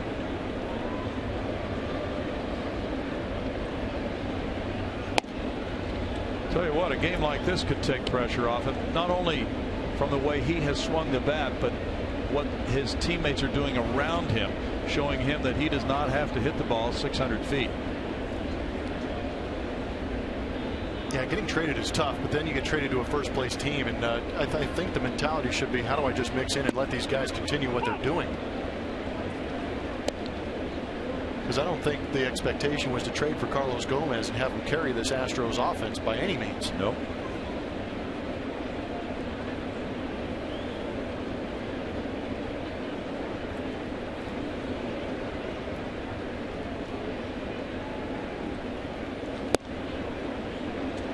It's 2-2.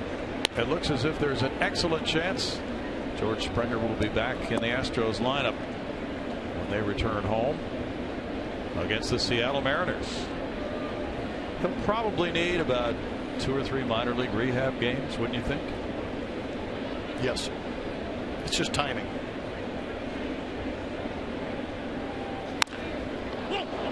Center fielder back. Ellsbury underneath. 2 outs.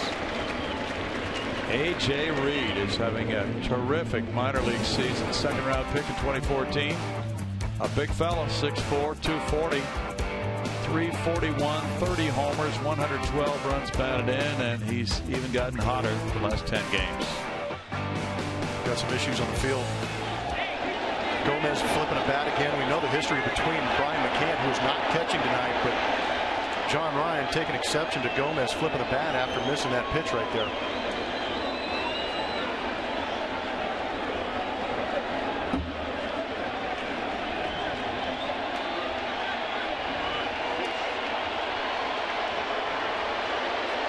I don't know why the bullpens come out when there's nothing going on. No, that's ridiculous. A little bit of conditioning. Why don't the bullpens just meet in center field and go at it? Go to an ice cream parlor, yeah. Wait for things to settle down. So people do take issue with the bat flipping. Well, I understand it, but you're getting your rear end beat around 9-0. True. I don't think you want to risk getting beat physically on the field in a fight either. Now there's a warning to both teams, so could be more ejections should the pitchers or anybody else for that matter try to kick up their heels a little bit and inflict some more damage in a game like this. We didn't see who started the fracas over there from the Yankee bench. But Altuve is trying to calm down Gomez, or was it Murphy? There's history in that Yankee dugout between Carlos Gomez and Brian McCann. You remember the home run? Right there, he feels he should have hit that ball better through the bat. But there's jawing coming in from that Yankee dugout, and Brian McCann, not playing tonight, is on that bench. So one has to assume that it's Brian McCann over there jawing at him with the history that they have from their Braves, Milwaukee, Brewers days. Valbuena the batter. There's ball one. Well, remembering also that when the Yankees were in Houston and Brett Oberholzer threw that pitch, he said he didn't throw it Alex Rodriguez, but that touched off a major problem, and it was diffused immediately by A.J. Hinch, who apologized to the Yankees and to Alex Rodriguez, and Brett Oberholzer was demoted. Fly ball to left field, way back Young. So there wouldn't be any carryover effect from that, but it's a new start tonight on this one, apparently. And we go to the bottom of the 6th inning. The Astros all over the Yankees 9-0.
2016 Astros season tickets are on sale now. Guarantee your seats for a potential 2015 postseason run by reserving your 2016 season tickets today. Visit astros.com/season tickets or call 1-877-9-ASTROS.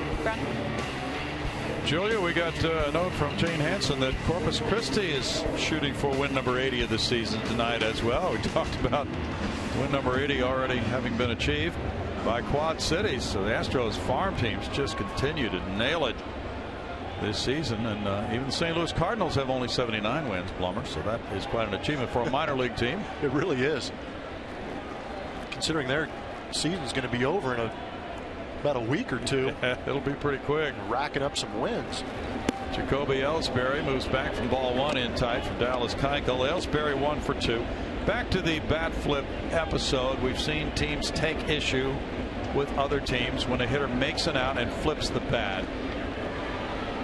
Been going on for a while now.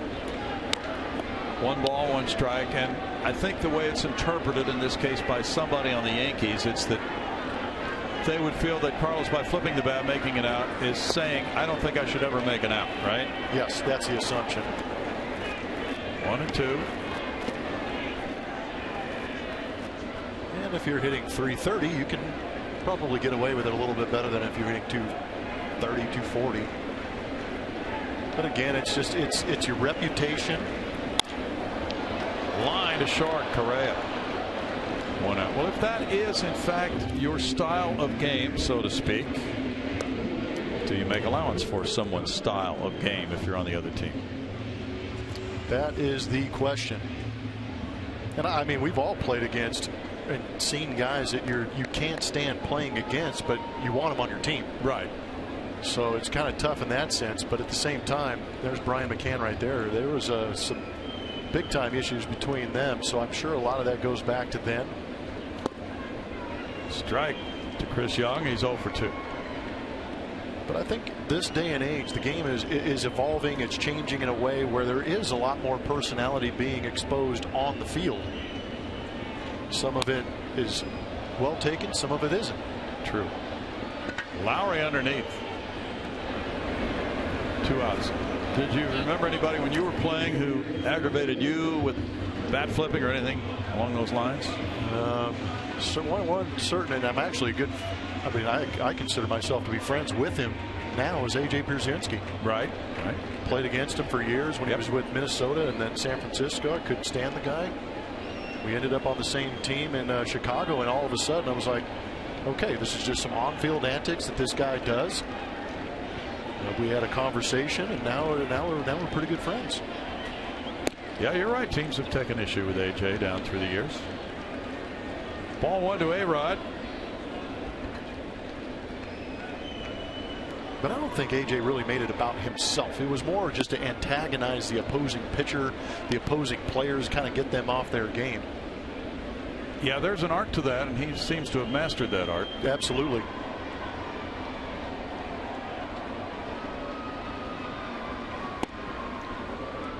It's 2-1. There's a certain left-hander for the New York Yankees that I couldn't stand either. And I was really glad I didn't play with him. It was Mike Stanton. I'm kidding. I know that Stan's probably back in the studio watching this thing. So yeah, you know it. Got to let him give him a ribbing every now and then.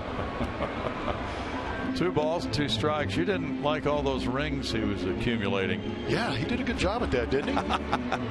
Hey, he has a few locked away in a jewelry box somewhere. How come his number and plaque aren't out there at Monument Park?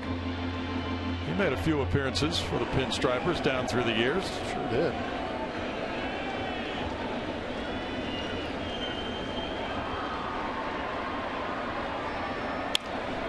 Rodriguez fouls it, so 1 more out, and Keuchel will extend that streak of working at least 6 innings to 37 consecutive games.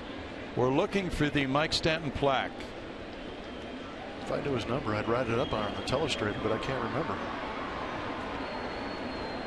Yeah, he's tucked behind back. Oh, back there. There it is. Okay. The shrubs have grown over it.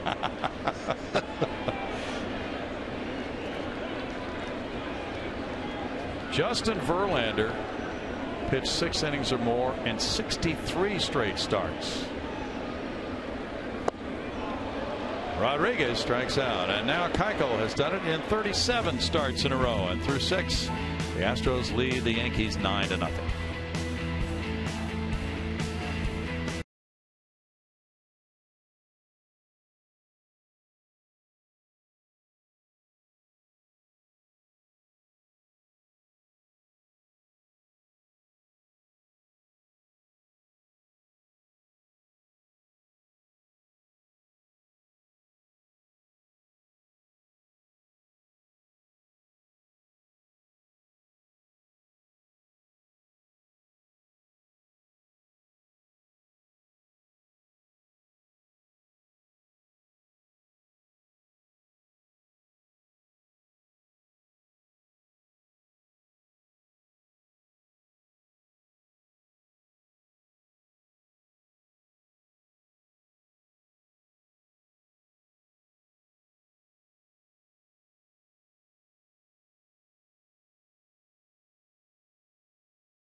Time now for our upcoming schedule, brought to you by Progressive. Day game tomorrow here in New York, before heading down to Minnesota, spending that day off in beautiful Minneapolis, having a 3-game set over the weekend against the Minnesota Twins before heading back to Houston, enjoying some AL West action with the Seattle Mariners coming in. Another day off on the 3rd, then another 3-game set over that weekend against the Twinkies, and then a long road trip starting off in Oakland into Los Angeles, then Texas for that finishing off of September in the AL West, giving the Astros a chance to push away in this division and take that lead. A.J. Hinch and Jed Lowry talk it over. Marwin Gonzalez leads it off. We have changes for the Yankees going to the 7th inning. Capuano still on the mound, 9-0 Houston. And there is strike 1 to Marwin Gonzalez, who has an RBI single and a homer. 21 homers in his career now, all solo shots. The Astros scored 4 in the 5th. This one goes to center field. Ellsbury puts it away, 1 out. It's only the 2nd time this year the Astros have scored more than 4 runs in an inning twice. They scored 4 in the 5th inning and scored 5 in the 1st. They did that July 3rd at Boston. They had a 5-run 4th and a 4-run 10th. So it's an uncommon night for the Astros offense. A.J. Hinch has been managing all these tight games for the last few weeks, and now has a big 9-0 lead. Jason Castro has been on all 3 times. Walk, single, double for Castro. He rips that one into the right field corner. Brendan Ryan has moved to right field, comes up with it, and gets it back into second base. That's one of the changes the Yankees have made. And there are others as well. New second baseman Stephen Drew, first baseman Doug Bird, and now Castro on at first, and we get a pinch hitter, Jake Marisnick, for Altuve. So both managers pulling the regulars to rest them at this point in a 9-0 game. Altuve leaves going 1 for 3 with a walk. And Marisnick, who had some big games at home, at 227, has 6 homers, 23 runs batted in. Chris Carter's on deck. It's foul back. There's strike 1. Marisnick has had 269 at bats. He's 0 for 4 as a pinch hitter. Jake went in to pinch run last night Andrew Miller on the mound. Evan Gattis had led off the ninth in a 0-0 game with a single. Marisnick tried to steal and was thrown out on a strikeout throw on a double play. Perfect throw by Brian McCann. And we talked about it briefly before the game, and he said the throw was just ideal. It was just right on the first base side of the bag on that corner. He said if it had been over the bag, I think I would have been safe. But if you're Jake Marisnick, that's not going to be a deterrent to trying to steal bases. And he said it won't be. 1-2. The Astros play a very aggressive style of baseball, and that's going to continue. That's the plan. It's worked so far. Don't change it. Sure. And you don't want to take away a kid's aggressiveness like Jake Marisnick. He's got the wheels to back it up. And the way the offense was going last night, you had to take a chance. Yeah, it seemed reasonable, didn't it? Yep. 2 balls, 2 strikes. So that was a tough loss. 1-0 in the bottom of the ninth, but they fired right out in this game tonight with a 5-run first. And they've just had a flurry of extra base hits tonight.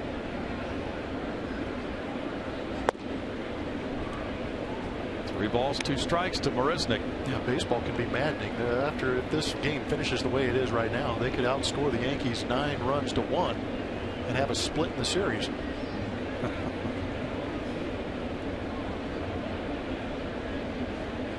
Coming into this game, the Astros were averaging 4.2 runs per game.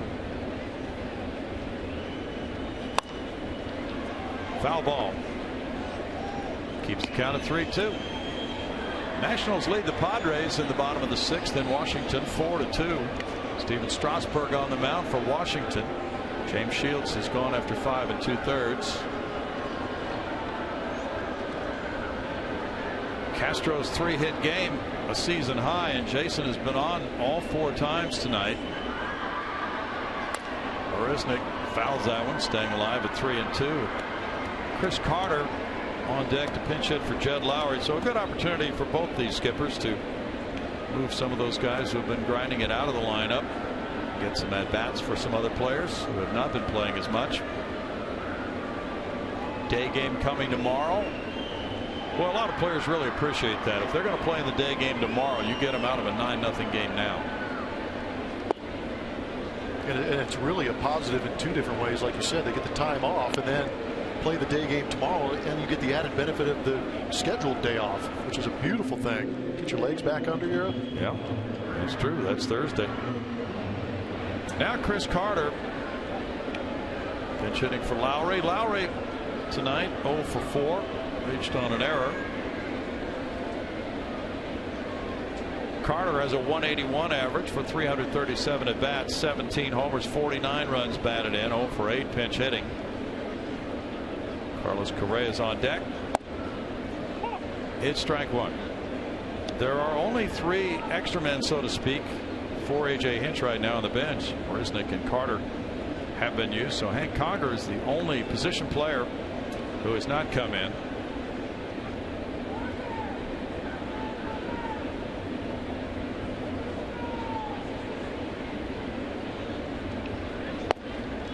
In tight to Carter. That makes it 1-1 for Capuano. The Astros last night were shut out for the 8th time.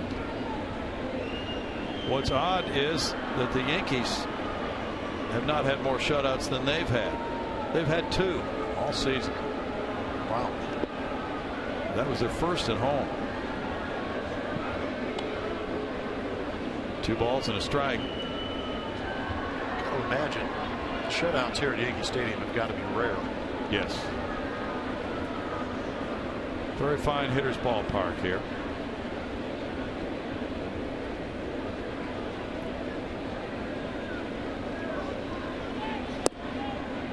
Carter looks at ball 3. It's 3-1 to Chris. With the Nationals beating the Padres 4-2 in the 6th inning, they're 1 game over 500. Strasburg on the mound, so it's a big game for them. Wilson Ramos hit his 11th homer. Jed Jerko number 9 for San Diego. Nationals fans waiting for that club to get rolling. They've been waiting all year. 3-2 to Carter. And it's getting late with the Mets looking pretty strong.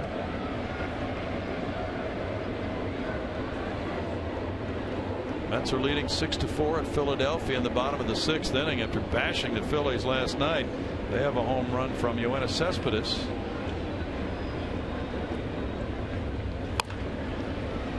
That's a foul ball. Cespedes really has taken hold with that Mets club, and he has one home run now, fewer than the most in a month ever for a Met. Just get traded over there and start trying to set records. Why not? Yeah, and then David Wright came back and hit one last night. So the city of New York involved in 2 pennant races right now. That's unusual.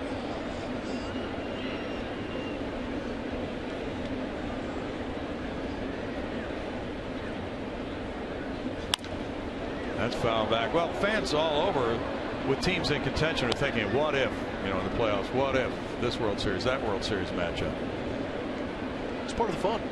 Astros Cubs, Oh, man. Yeah. Or for people here, the Yankees Mets. The possibilities. Get themselves another Subway Series.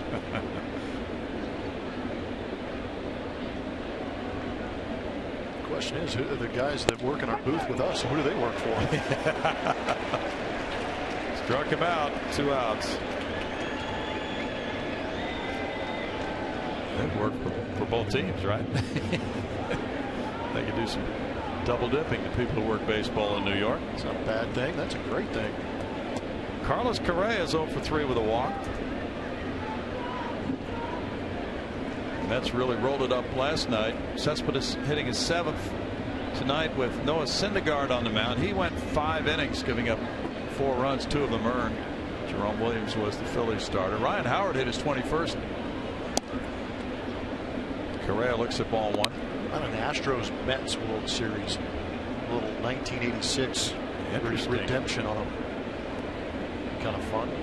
Yeah, people are still getting used to this whole American League playoff kind of thing for the Astros. So there are all different twists and spins on previous National League confrontations.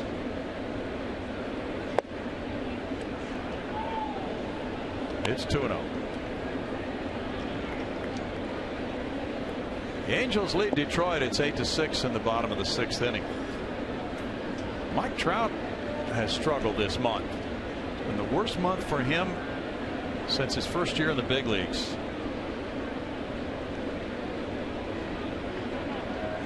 Has a lot to do with why the Angels are in the position they're in right now. If his bat is not going, it's going to be a long finish to this season down there in Anaheim.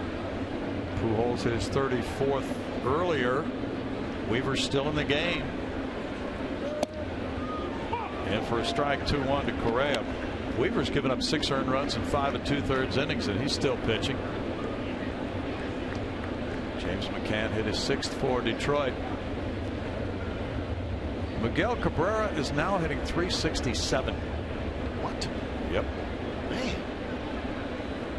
It's been quiet because he's not listed among the league leaders yet. Correa takes it. It's 3-1.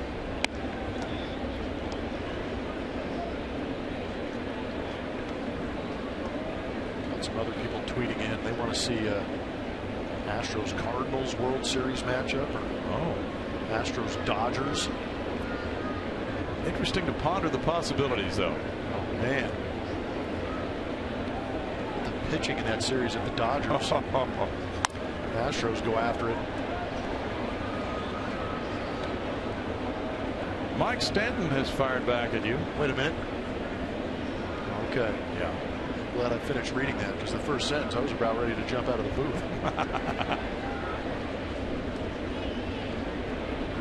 Well, there's a chance Mike will stop by the booth when you're working these upcoming home games. Yeah, we have to break out the octagon when I get into Houston. 3-2, 2 outs. The runners go, and it's ball 4 to Correa. The bases are loaded for Colby Rasmus. Colby has a triple and a double. And now we apparently have an injury. Larry Rothschild, the pitching coach, accompanied by a trainer, coming out to see Capuano. He just returned to the Yankees. He was designated for assignment, chose free agency, and they signed him back again. Seems to be trying to talk his way into staying in this game. He looks pretty emphatic about it. And that's the difficulty of somebody in Capuano's situation. He is expected to suck up some innings in a game like this. They really do not want to have to go to that bullpen a lot more, if at all, in this game. Well, one way not to get released is to get hurt.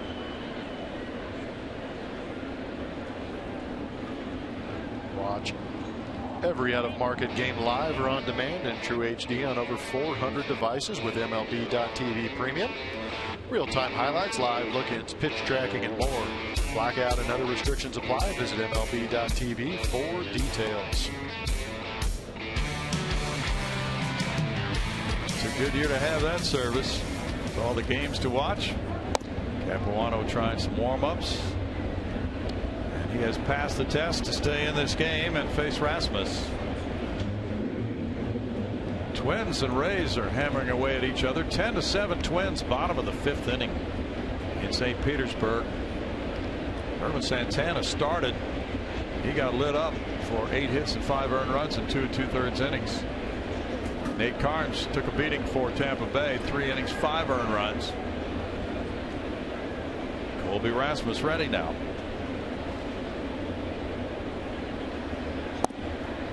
That's ball 1. Brian Dozier hit his 26th for the Twins. He leads all Major League second sackers and long balls. And Miguel Sano, number 12. Oh, that rookie. Yeah, I want to see him play. He's making an impact.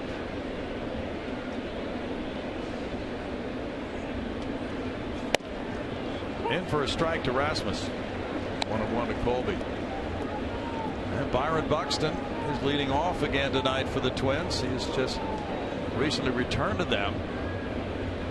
So that will be a club kind of on the order of the Astros in terms of an emerging young team.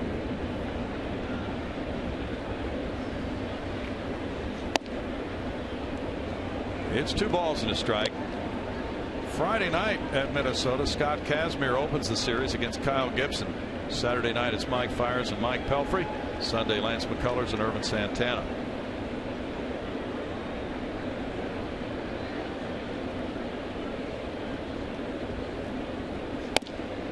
Colby takes it. It's another ball to run the count to 3-1.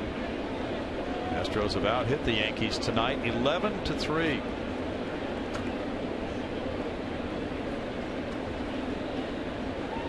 The Astros have won shutout games by scores of 13-0, 10-0, and 10-0 this year. In for a strike, 3-2. 2 of those against Seattle and the other one against Texas. In the last 20 games, though, 18 of those for the Astros have been decided by 3 or fewer runs. So this one, it's a rare feeling on that Houston bench tonight, Hummer. Much needed too. You just hope it snowballs into something big and great on the road. Rasmus takes ball 4. That forces in run number 10. 10-0. Colby gets his second RBI of the night, 46th of the year. And Castro scores.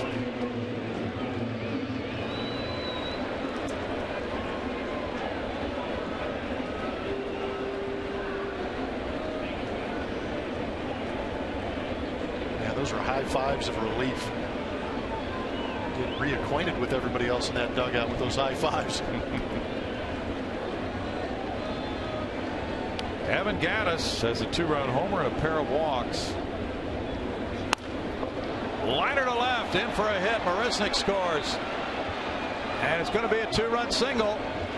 12-0 Astros. Correa, the second runner to cross home plate on the 2-run hit by Gattis, giving him 4 runs batted in tonight. 67 for the season.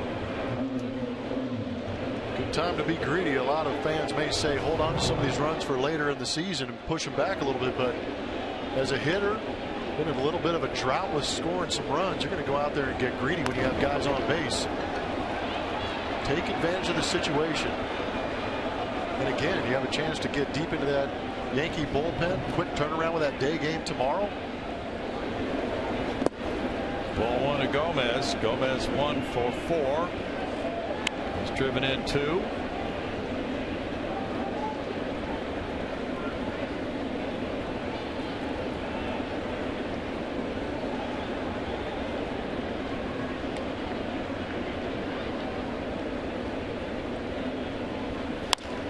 That's a rocket to center field. Out Ellsbury way back, watching it go. Gomez hits one into the bullpen. So Carlos Gomez gets his revenge on these Yankees by going deep to center field. 15-0 Houston. You can sit there and yell at everybody you want, but sometimes you got to make the bat talk a little bit. Right there, Carlos Gomez did the talking with the stick. It's a 6-run 7th inning. 3-run shot for Gomez. 4 RBI game for him. That's long ball number 3 of the night for the Astros, who are blowing it out now. Luis Valbuena with strike 1. 6-run 7th. 15 runs on 13 hits.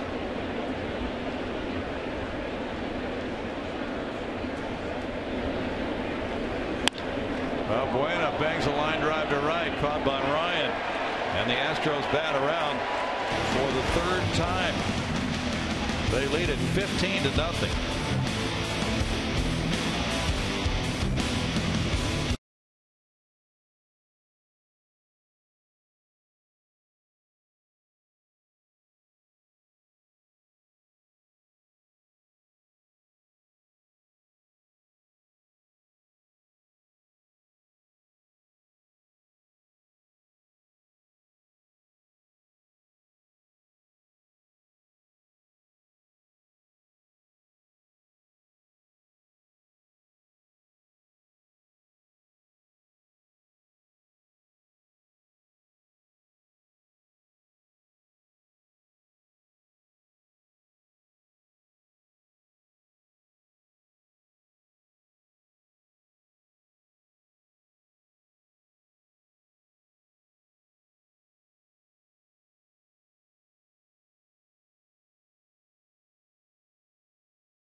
Mako, big hit of the game, but there's been a lot of big hits off the Houston Astros bats.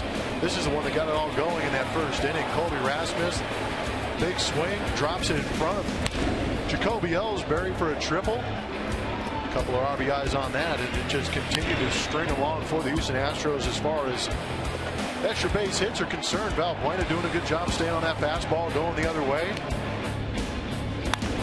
Evan Gattis getting in on the action. More RBIs for the team leader in RBIs. Got himself a breaking ball turned on it. Marlon Gonzalez on the high heater. Turn and burn. Jason Castro's having himself a wonderful night too. 2 base hits and that double right there with a walk, and then the big one. Carlos Gomez has an answer for that Yankees dugout who was chirping at him earlier. On a pitch he missed. That one right there he did not miss. 15 runs on 13 hits. The Yankees may have awakened the beast in Carlos Gomez. 15 runs tonight, a season high for the Astros. They scored 14 April 28th at San Diego. The 8 extra base hits against the Yankees. The first time they've had that many in a game since May 2nd against Seattle. Their high is 10 in a game, and that was that game at San Diego this year, late April. We have changes now. Gomez stays in the game, of course, in center field. Dallas Keuchel stays in the game. But there are changes on the right side of the infield with Chris Carter playing first base now. And Marwin Gonzalez has moved in to play second with Jake Marisnick in left field. So a 15-0 score for Keuchel, who's pitched in a lot of close games this year. Probably feels a little strange for him. Greg Bird at .250 has 2 homers, 6 runs batted in. And the infield shifts around. Bird was in the starting lineup last night, and he was 0 for 3. Promoted recently from the minor leagues. That's strike 1 for Keuchel, who's retired 7 in a row. He's given up just 3 hits.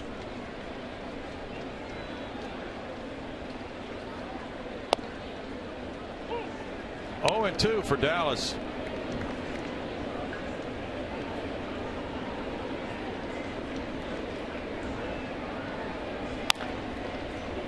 That's a foul ball, first base side.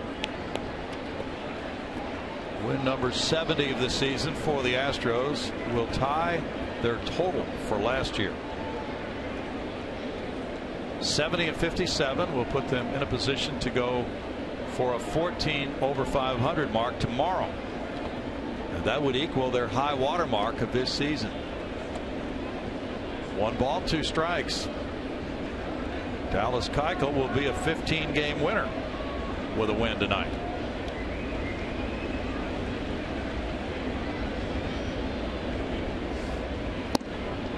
He gets a punch out. That's number 7.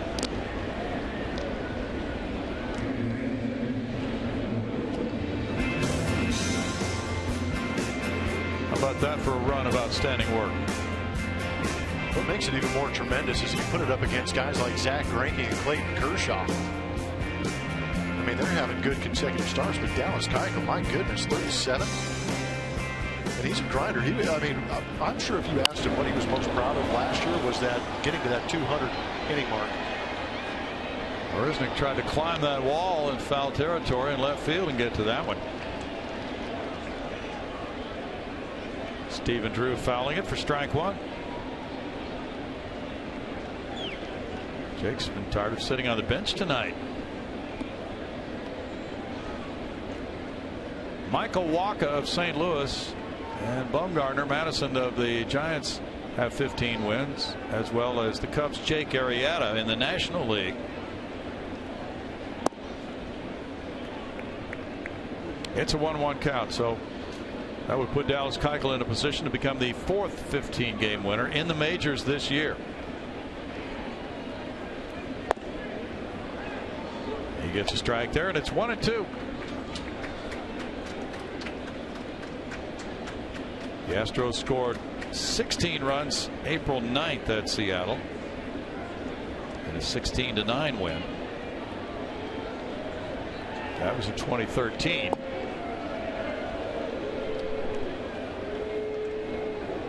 Two and 2.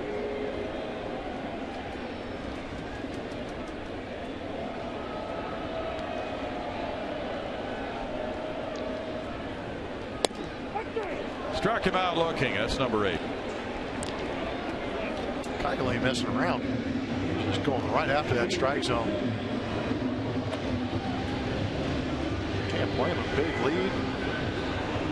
Don't want to waste too many pitches. Keeps racking up those innings pitched.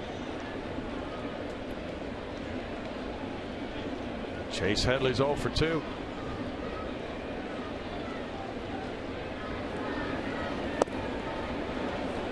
Strike. Yankees have been shut out 5 times this season. They're averaging 4.7 runs per game.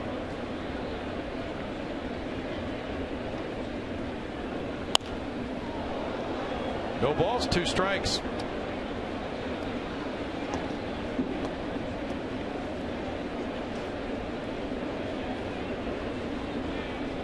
Dallas is extending his shutout inning streak against New York after that complete game shutout win at home against the New Yorkers. It's 1-2.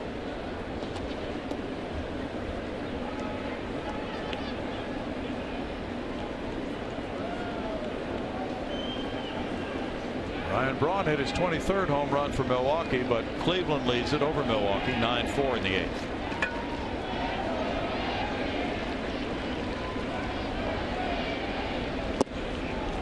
Struck him out, and he struck out the side to give him 9 for the night. The Astros lead at 15-0 after 7.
At Minute Maid Park. Learn all about the ballpark by visiting areas like the historic Union Station, luxury suites, the Diamond Club, and much more.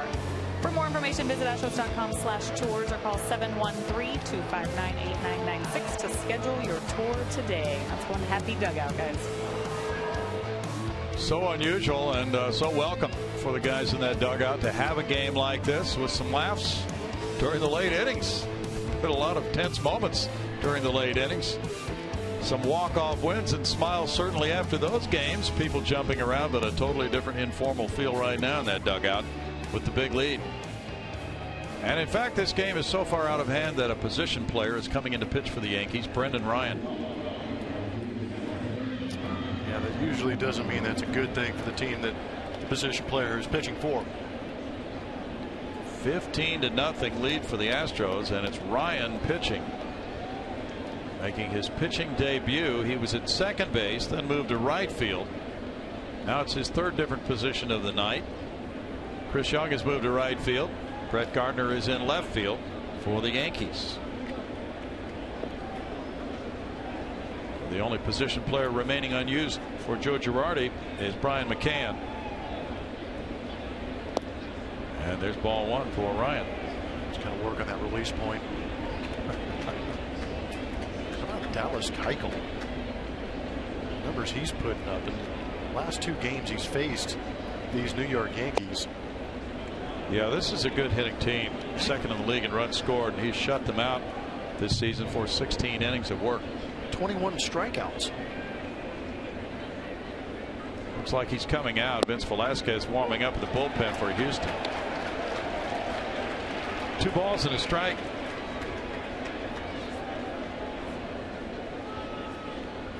Marwin has 2 hits and 4 at bats, a homer and a single. There's a smash off the mid of a diving first baseman Bird, but nobody covering. And it's going to be a single. Now, of course, Ryan, not having pitched, not used to the idea of covering first base.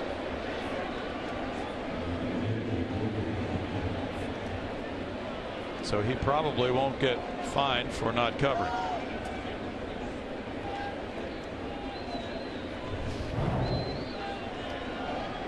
try and get him in kangaroo court, but he's not going to get chewed out too much for it, having probably never worked on it. There's a strike to Castro. Castro 3 for 3 with a walk tonight. That's 14 Houston hits. Marwin's not being held on. 1-1. Now, if you're getting an at bat against a position player here, what's your mental state of mind as you go up there? Please don't let me get out. It's tough because the game gets out of hand and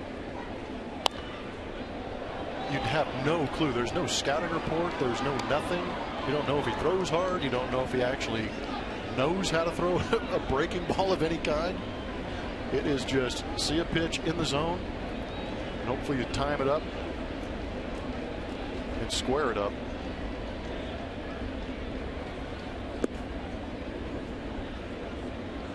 Two and two for Brendan Ryan. 33 years old, from Los Angeles. He went to Lewis and Clark College. 7th round pick of the Cardinals in 03.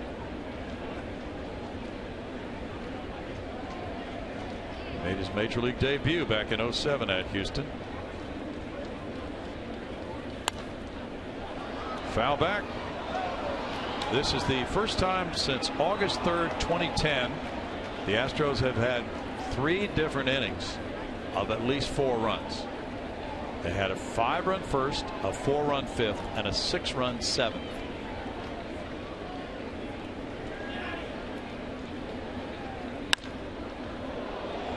In the air, and the center fielder lopes over Ellsbury. But Gardner makes the catch in left center. 1 out.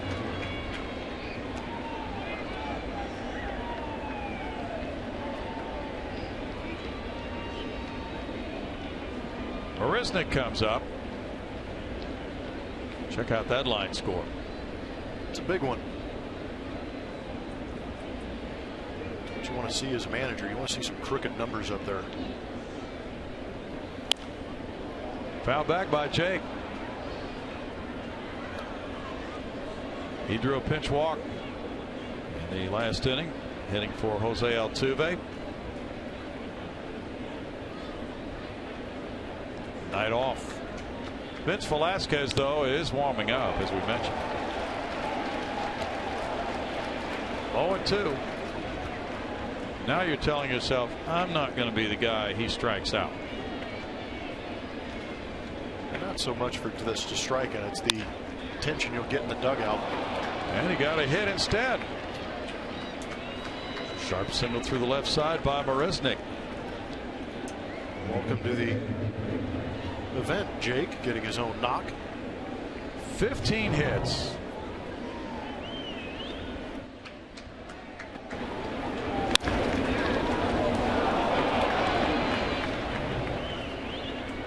Gonzalez to second, and it's Carter batting now. Line to third. 2 outs.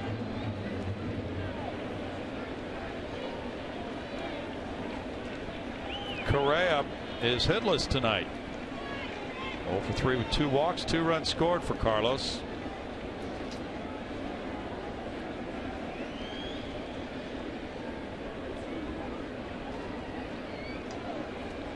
Garrett Jones pitched in a game this year in May for the Yankees. He's no longer with them. Strike to Correa. Angels 8, Tigers 6 in Detroit. They're in the bottom of the 7th inning. Texas 5, Toronto 4. That's to right field. Young over for the catch. No runs, 2 hits, 2 men left. A scoreless inning for Ryan. 15-0 Astros.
7 innings of 3-hit shutout ball tonight. This is amazing what this guy's doing this year, Plummer. Yeah, it's absolutely incredible. Backing up that season he had last year. Already a couple of pitcher of the months under his belt this season. Pressing towards that Cy Young. Trying to push that ERA even lower. He's got it down to 2.28 with the numbers you see on the bottom. 7 innings, 3 hits, no earned runs. No walks, 9 punch-outs of New York Yankee batters. The Beard has had a good night at the Big Apple. Only Julia can put further explanation to that. Hey guys, yeah, talking about this bullpen as Vince Velasquez gets on, it's been great to watch this bullpen and grow chemistry earlier than year and then keep it. Tony Sipp calling these guys a family, but here recently we saw a couple of walk-off wins for this team. Well, these are high-stress situations for these relievers, and they've answered night after night. But Tony Sipp talked about that last game against the Dodgers, the walk-off by Jason Castro. There was a big moment where Vince Velasquez came on and stranded 2 runners that Tony Sipp put on. He said, we've got to pick each other up. That's how we win ball games, and that's how we're going to play deep into the postseason. That's how we're going to do it. So good to hear these guys continue with that chemistry and continue to pick each other up. Thanks, Julia. Velasquez had 1-1 on John Ryan Murphy, who's 1 for 2 in this game.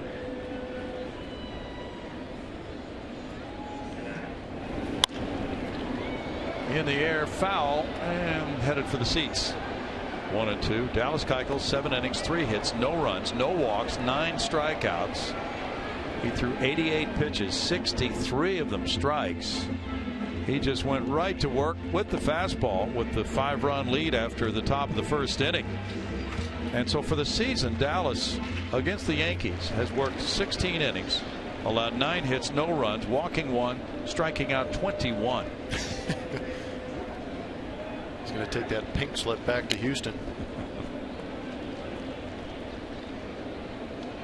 Well, down through the years, of course, the Yankees have been known as the iconic team in Major League Baseball with their 27 championships. So every now and then a team will come along and there will be a pitcher who will have great success against them. For a while it was Frank Larry of Detroit. He was known as a Yankee killer.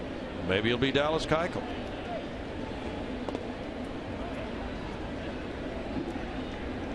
Two and two.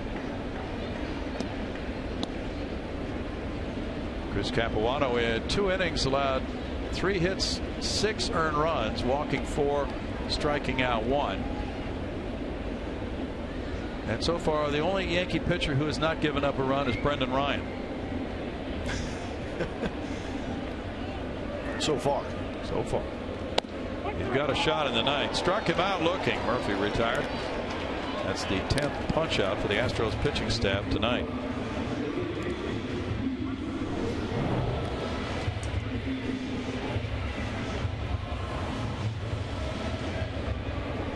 Gracious on the zone there, but I think the scoreboard is dictating the width. Sure is. Julia talked about Vince coming in on Sunday to pick up Tony Sipp. 2/3 of an inning, no hits, no runs in that game for Vince. There's ball 1 to Didi Gregorius. He's 0 for 2. Vince, that was his first appearance since he was recalled from Corpus Christi. This is his 3rd major league stint with the Astros this year. Certainly gives them a powerful arm looking to the final month of the season and perhaps beyond that.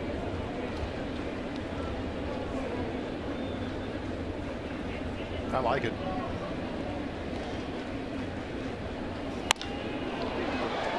High to center field. Gomez puts it away. 2 outs. In Yankee history, their worst loss was 22-0 August 31st, 2004 against Cleveland.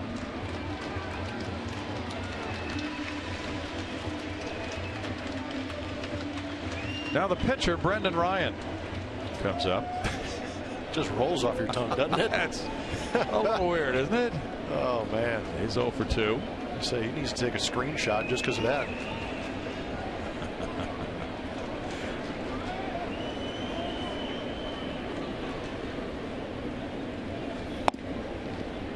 It's strike 1. Yankees have not had a base runner since 2 outs in the 4th inning.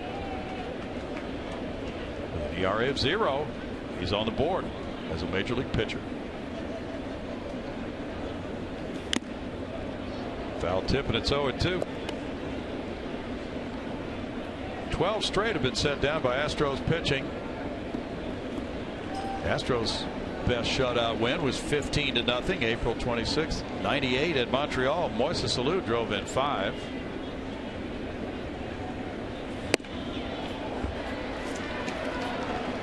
That's a strikeout. It's number 2, and it's 13 straight set down by Astros pitchers, moving to the 9th inning. 15-0 Houston.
Airlines. Book your low fare now at southwest.com.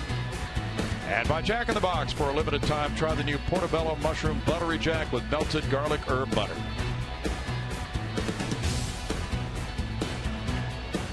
Some folks are already on the road. It's 15-0. The Astros leading the Yankees here at Yankee Stadium. If this holds up, it will equal the Astros' biggest margin ever in a shutout win. George Springer hoping to get his way back into that lineup for Houston very soon, perhaps as soon as next week.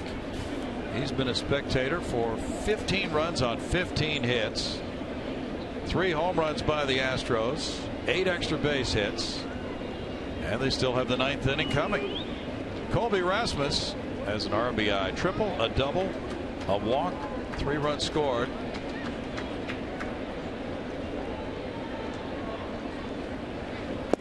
That's inside. Brendan Ryan throwing ball 1 in his 2nd major league inning as a pitcher. He emerged with an ERA of 0, giving up 2 hits in the 8th inning. It's 2-0.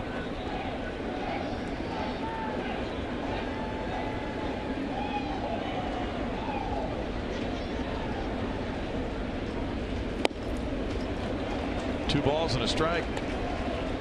Brendan Ryan has shown himself to be pretty effective with the change of speeds. Got a decent fastball around 83 miles an hour, and every once in a while he can pull that string around 77, 79 miles an hour, keeping hitters off balance. I tried to hold on there and keep it serious, but I apologize. Okay. That's all right. You're allowed to have fun in a 15-0 telecast. Oh, man. Well, he got inside on Colby there, got the foul ball.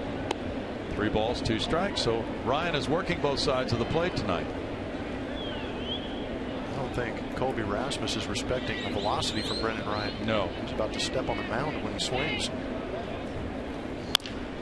Ground ball to second. Drew over to first. There's 1 out.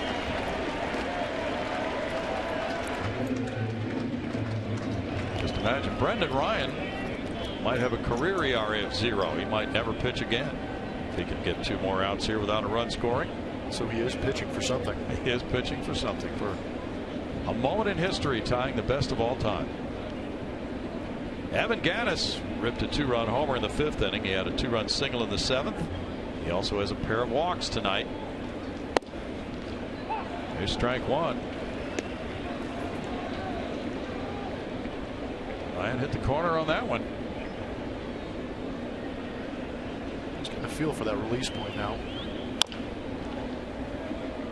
Did he drop down on that pitch? No balls, 2 strikes. I think he may have instituted the Laredo pitch right there. Looked like it. He's topped out at 86 in his brief appearance here this evening.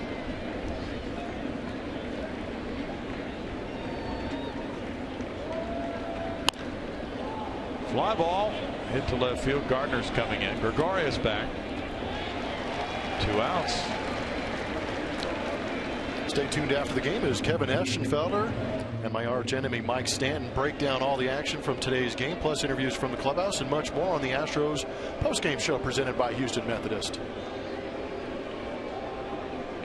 Yankee fans are booing Carlos Gomez. He is 2 for 5 tonight with a homer and 4 runs batted in. As you saw, there's a strike to it.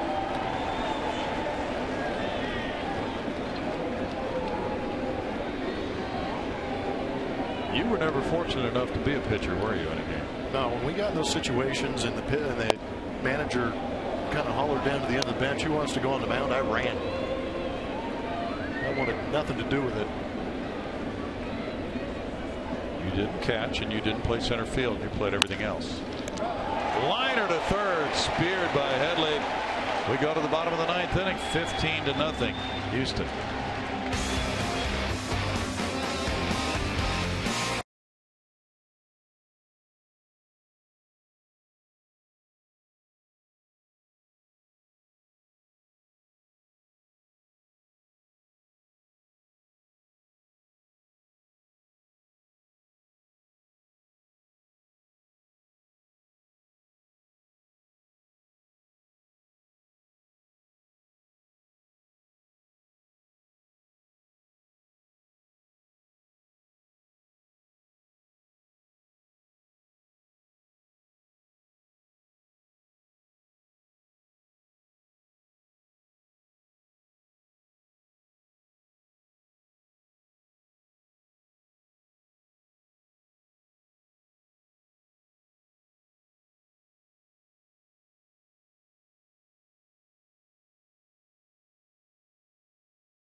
Jumping all over the Yanks with a 5-run first, adding 4 in the 5th and 6 in the 7th inning. Getting shutout work from Dallas Keuchel and Vince Velasquez. Now moving to the bottom of the 9th inning. And it'll be Jacoby Ellsbury leading it off for New York. He's 1 for 3. 13 straight Yankees have been set down. Ball 1 from Vince Velasquez. Chris Young is on deck. Alex Rodriguez due up third. Rangers lead the Blue Jays 5-4 in the bottom of the 7th at Texas.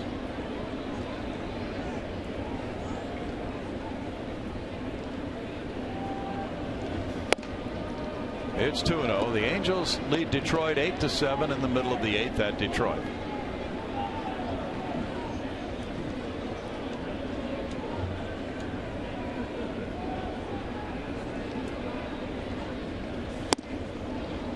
Two balls and a strike for Vince Velasquez.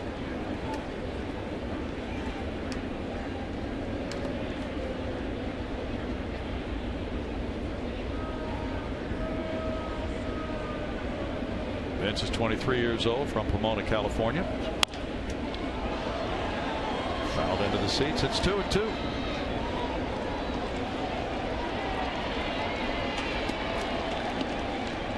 The Astros trying to win their 13th shutout of the season. Their ERA was the best in the American League when the night began, 3.33. It's been 180 the last 12 games. Line into right for a hit. Rasmus over to field it. Ellsbury has 2 of the Yankees' 4 hits.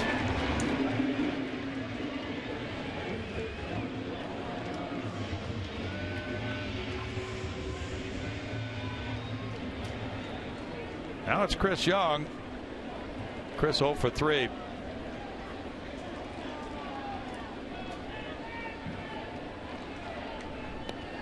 The Astros began the night with a 3.5 game lead on Texas, 5 on the Angels.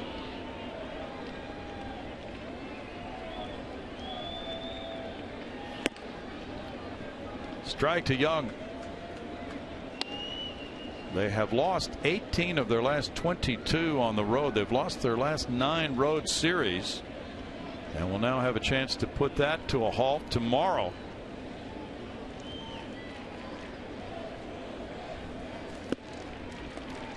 It's 1-1. Colin McHugh and Michael Pineda tomorrow.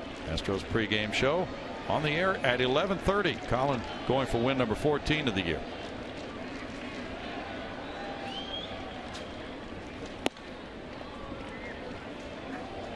Two and 1 to Chris Young.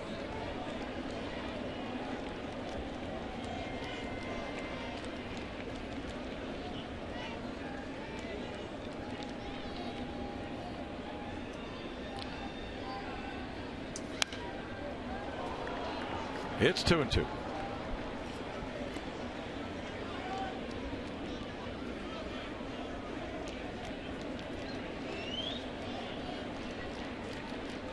Yankees also were shooting for their 70th win when this game started. They've lost 2 fewer than the Astros, not counting this one. So these two teams have really close records to each other.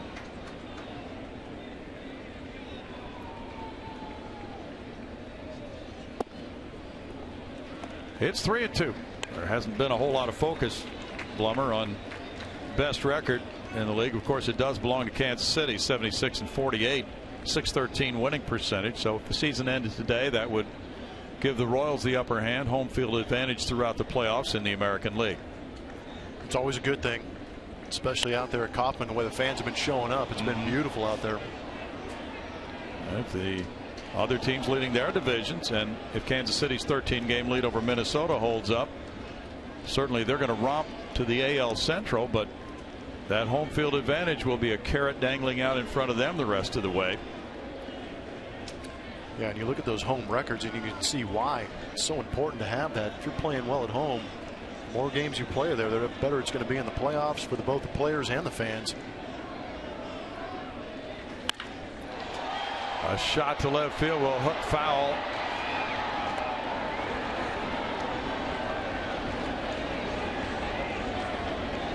A couple of Astros fans are out there somewhere. Sal and Susanna Esposito here in New York, transplanted Houstonians, join the game tonight.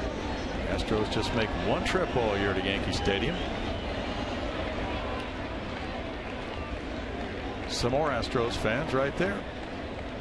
Quite a few out there today. That one hit him. Young just nicked by that pitch, takes his base. Runners at first and second, nobody out now. And it's Gardner batting. Tomorrow's pitching matchup is presented by Chevron. Care for your car. Colin McHugh going for that series victory tomorrow if this game finishes the way we hope it does. Michael Pineda. It's going to be a tough matchup, but a good day for baseball.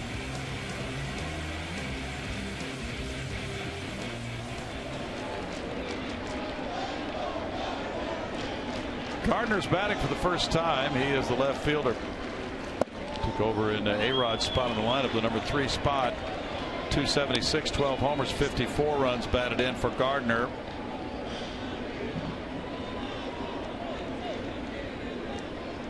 He was in the starting lineup last night, and he was 0 for 3 with a walk. Scored the only run of the game on the winning sac fly by Carlos Beltran in the bottom of the 9th inning. In for a strike.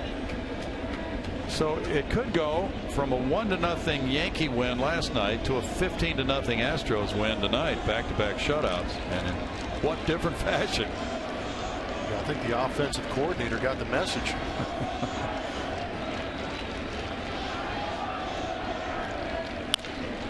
Ground ball first. Carter will throw to second, and Correa did a nice job stretching over toward third base to keep his foot on the base and get the force out on Young from 3 to 6. Interesting. Outs are outs, but the easiest one would have been right in front of him. Yeah.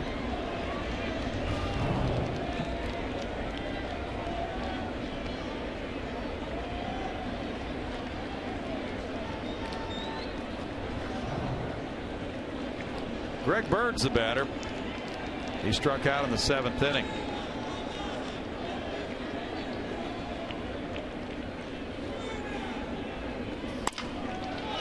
Carter throwing to second, and here's a stretch the other way by Correa as the run scores, and he's out. The Yankees get on the board to make it 15-1, but that throw pulled Correa to the other side. He's reaching down now around his left hamstring area because of the way he had to stretch out toward right field. He's got a smile on his face, which is a good thing, I hope. But it would be a shame. You get these blowout games, yeah, you don't want to give up the runs. You want to preserve the shutout. The big blowout looks good on TV, but at the same time, you don't want to risk putting anybody else in peril. Sometimes it's a little bit better just to get that easy out, but Gardner slid into him, and then he toppled over. Stephen Drew, the batter. He struck out looking earlier. That's strike one. That's a very vulnerable position. Correa was in.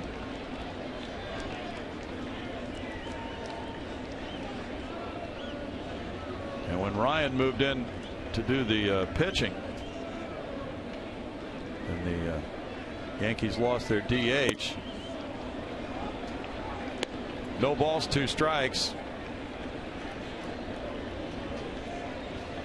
Well, there was no one to put in the game for Correa. Everyone else had been used except backup catcher Hank Conger.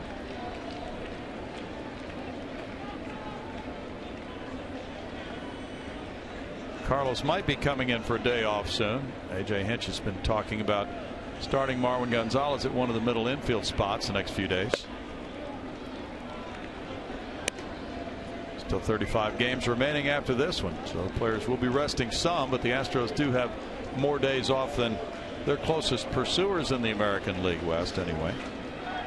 Yeah, the interesting thing, you talk about Lance McCullers, Vince Velasquez, how do you manage their innings? Well, Carlos Correa, remember, came out of last season with an injury, didn't play the full season, and now he's going to have to play into September. Yes, he is. Struck him out to end it, and the Astros blow away the Yankees 15-1. Velasquez getting the final 6 outs. Dallas Keuchel goes to 15-6, the first 15-game winner in the American League. Carlos Gomez hits one of the 3 Houston long balls. The Astros win it 15-1.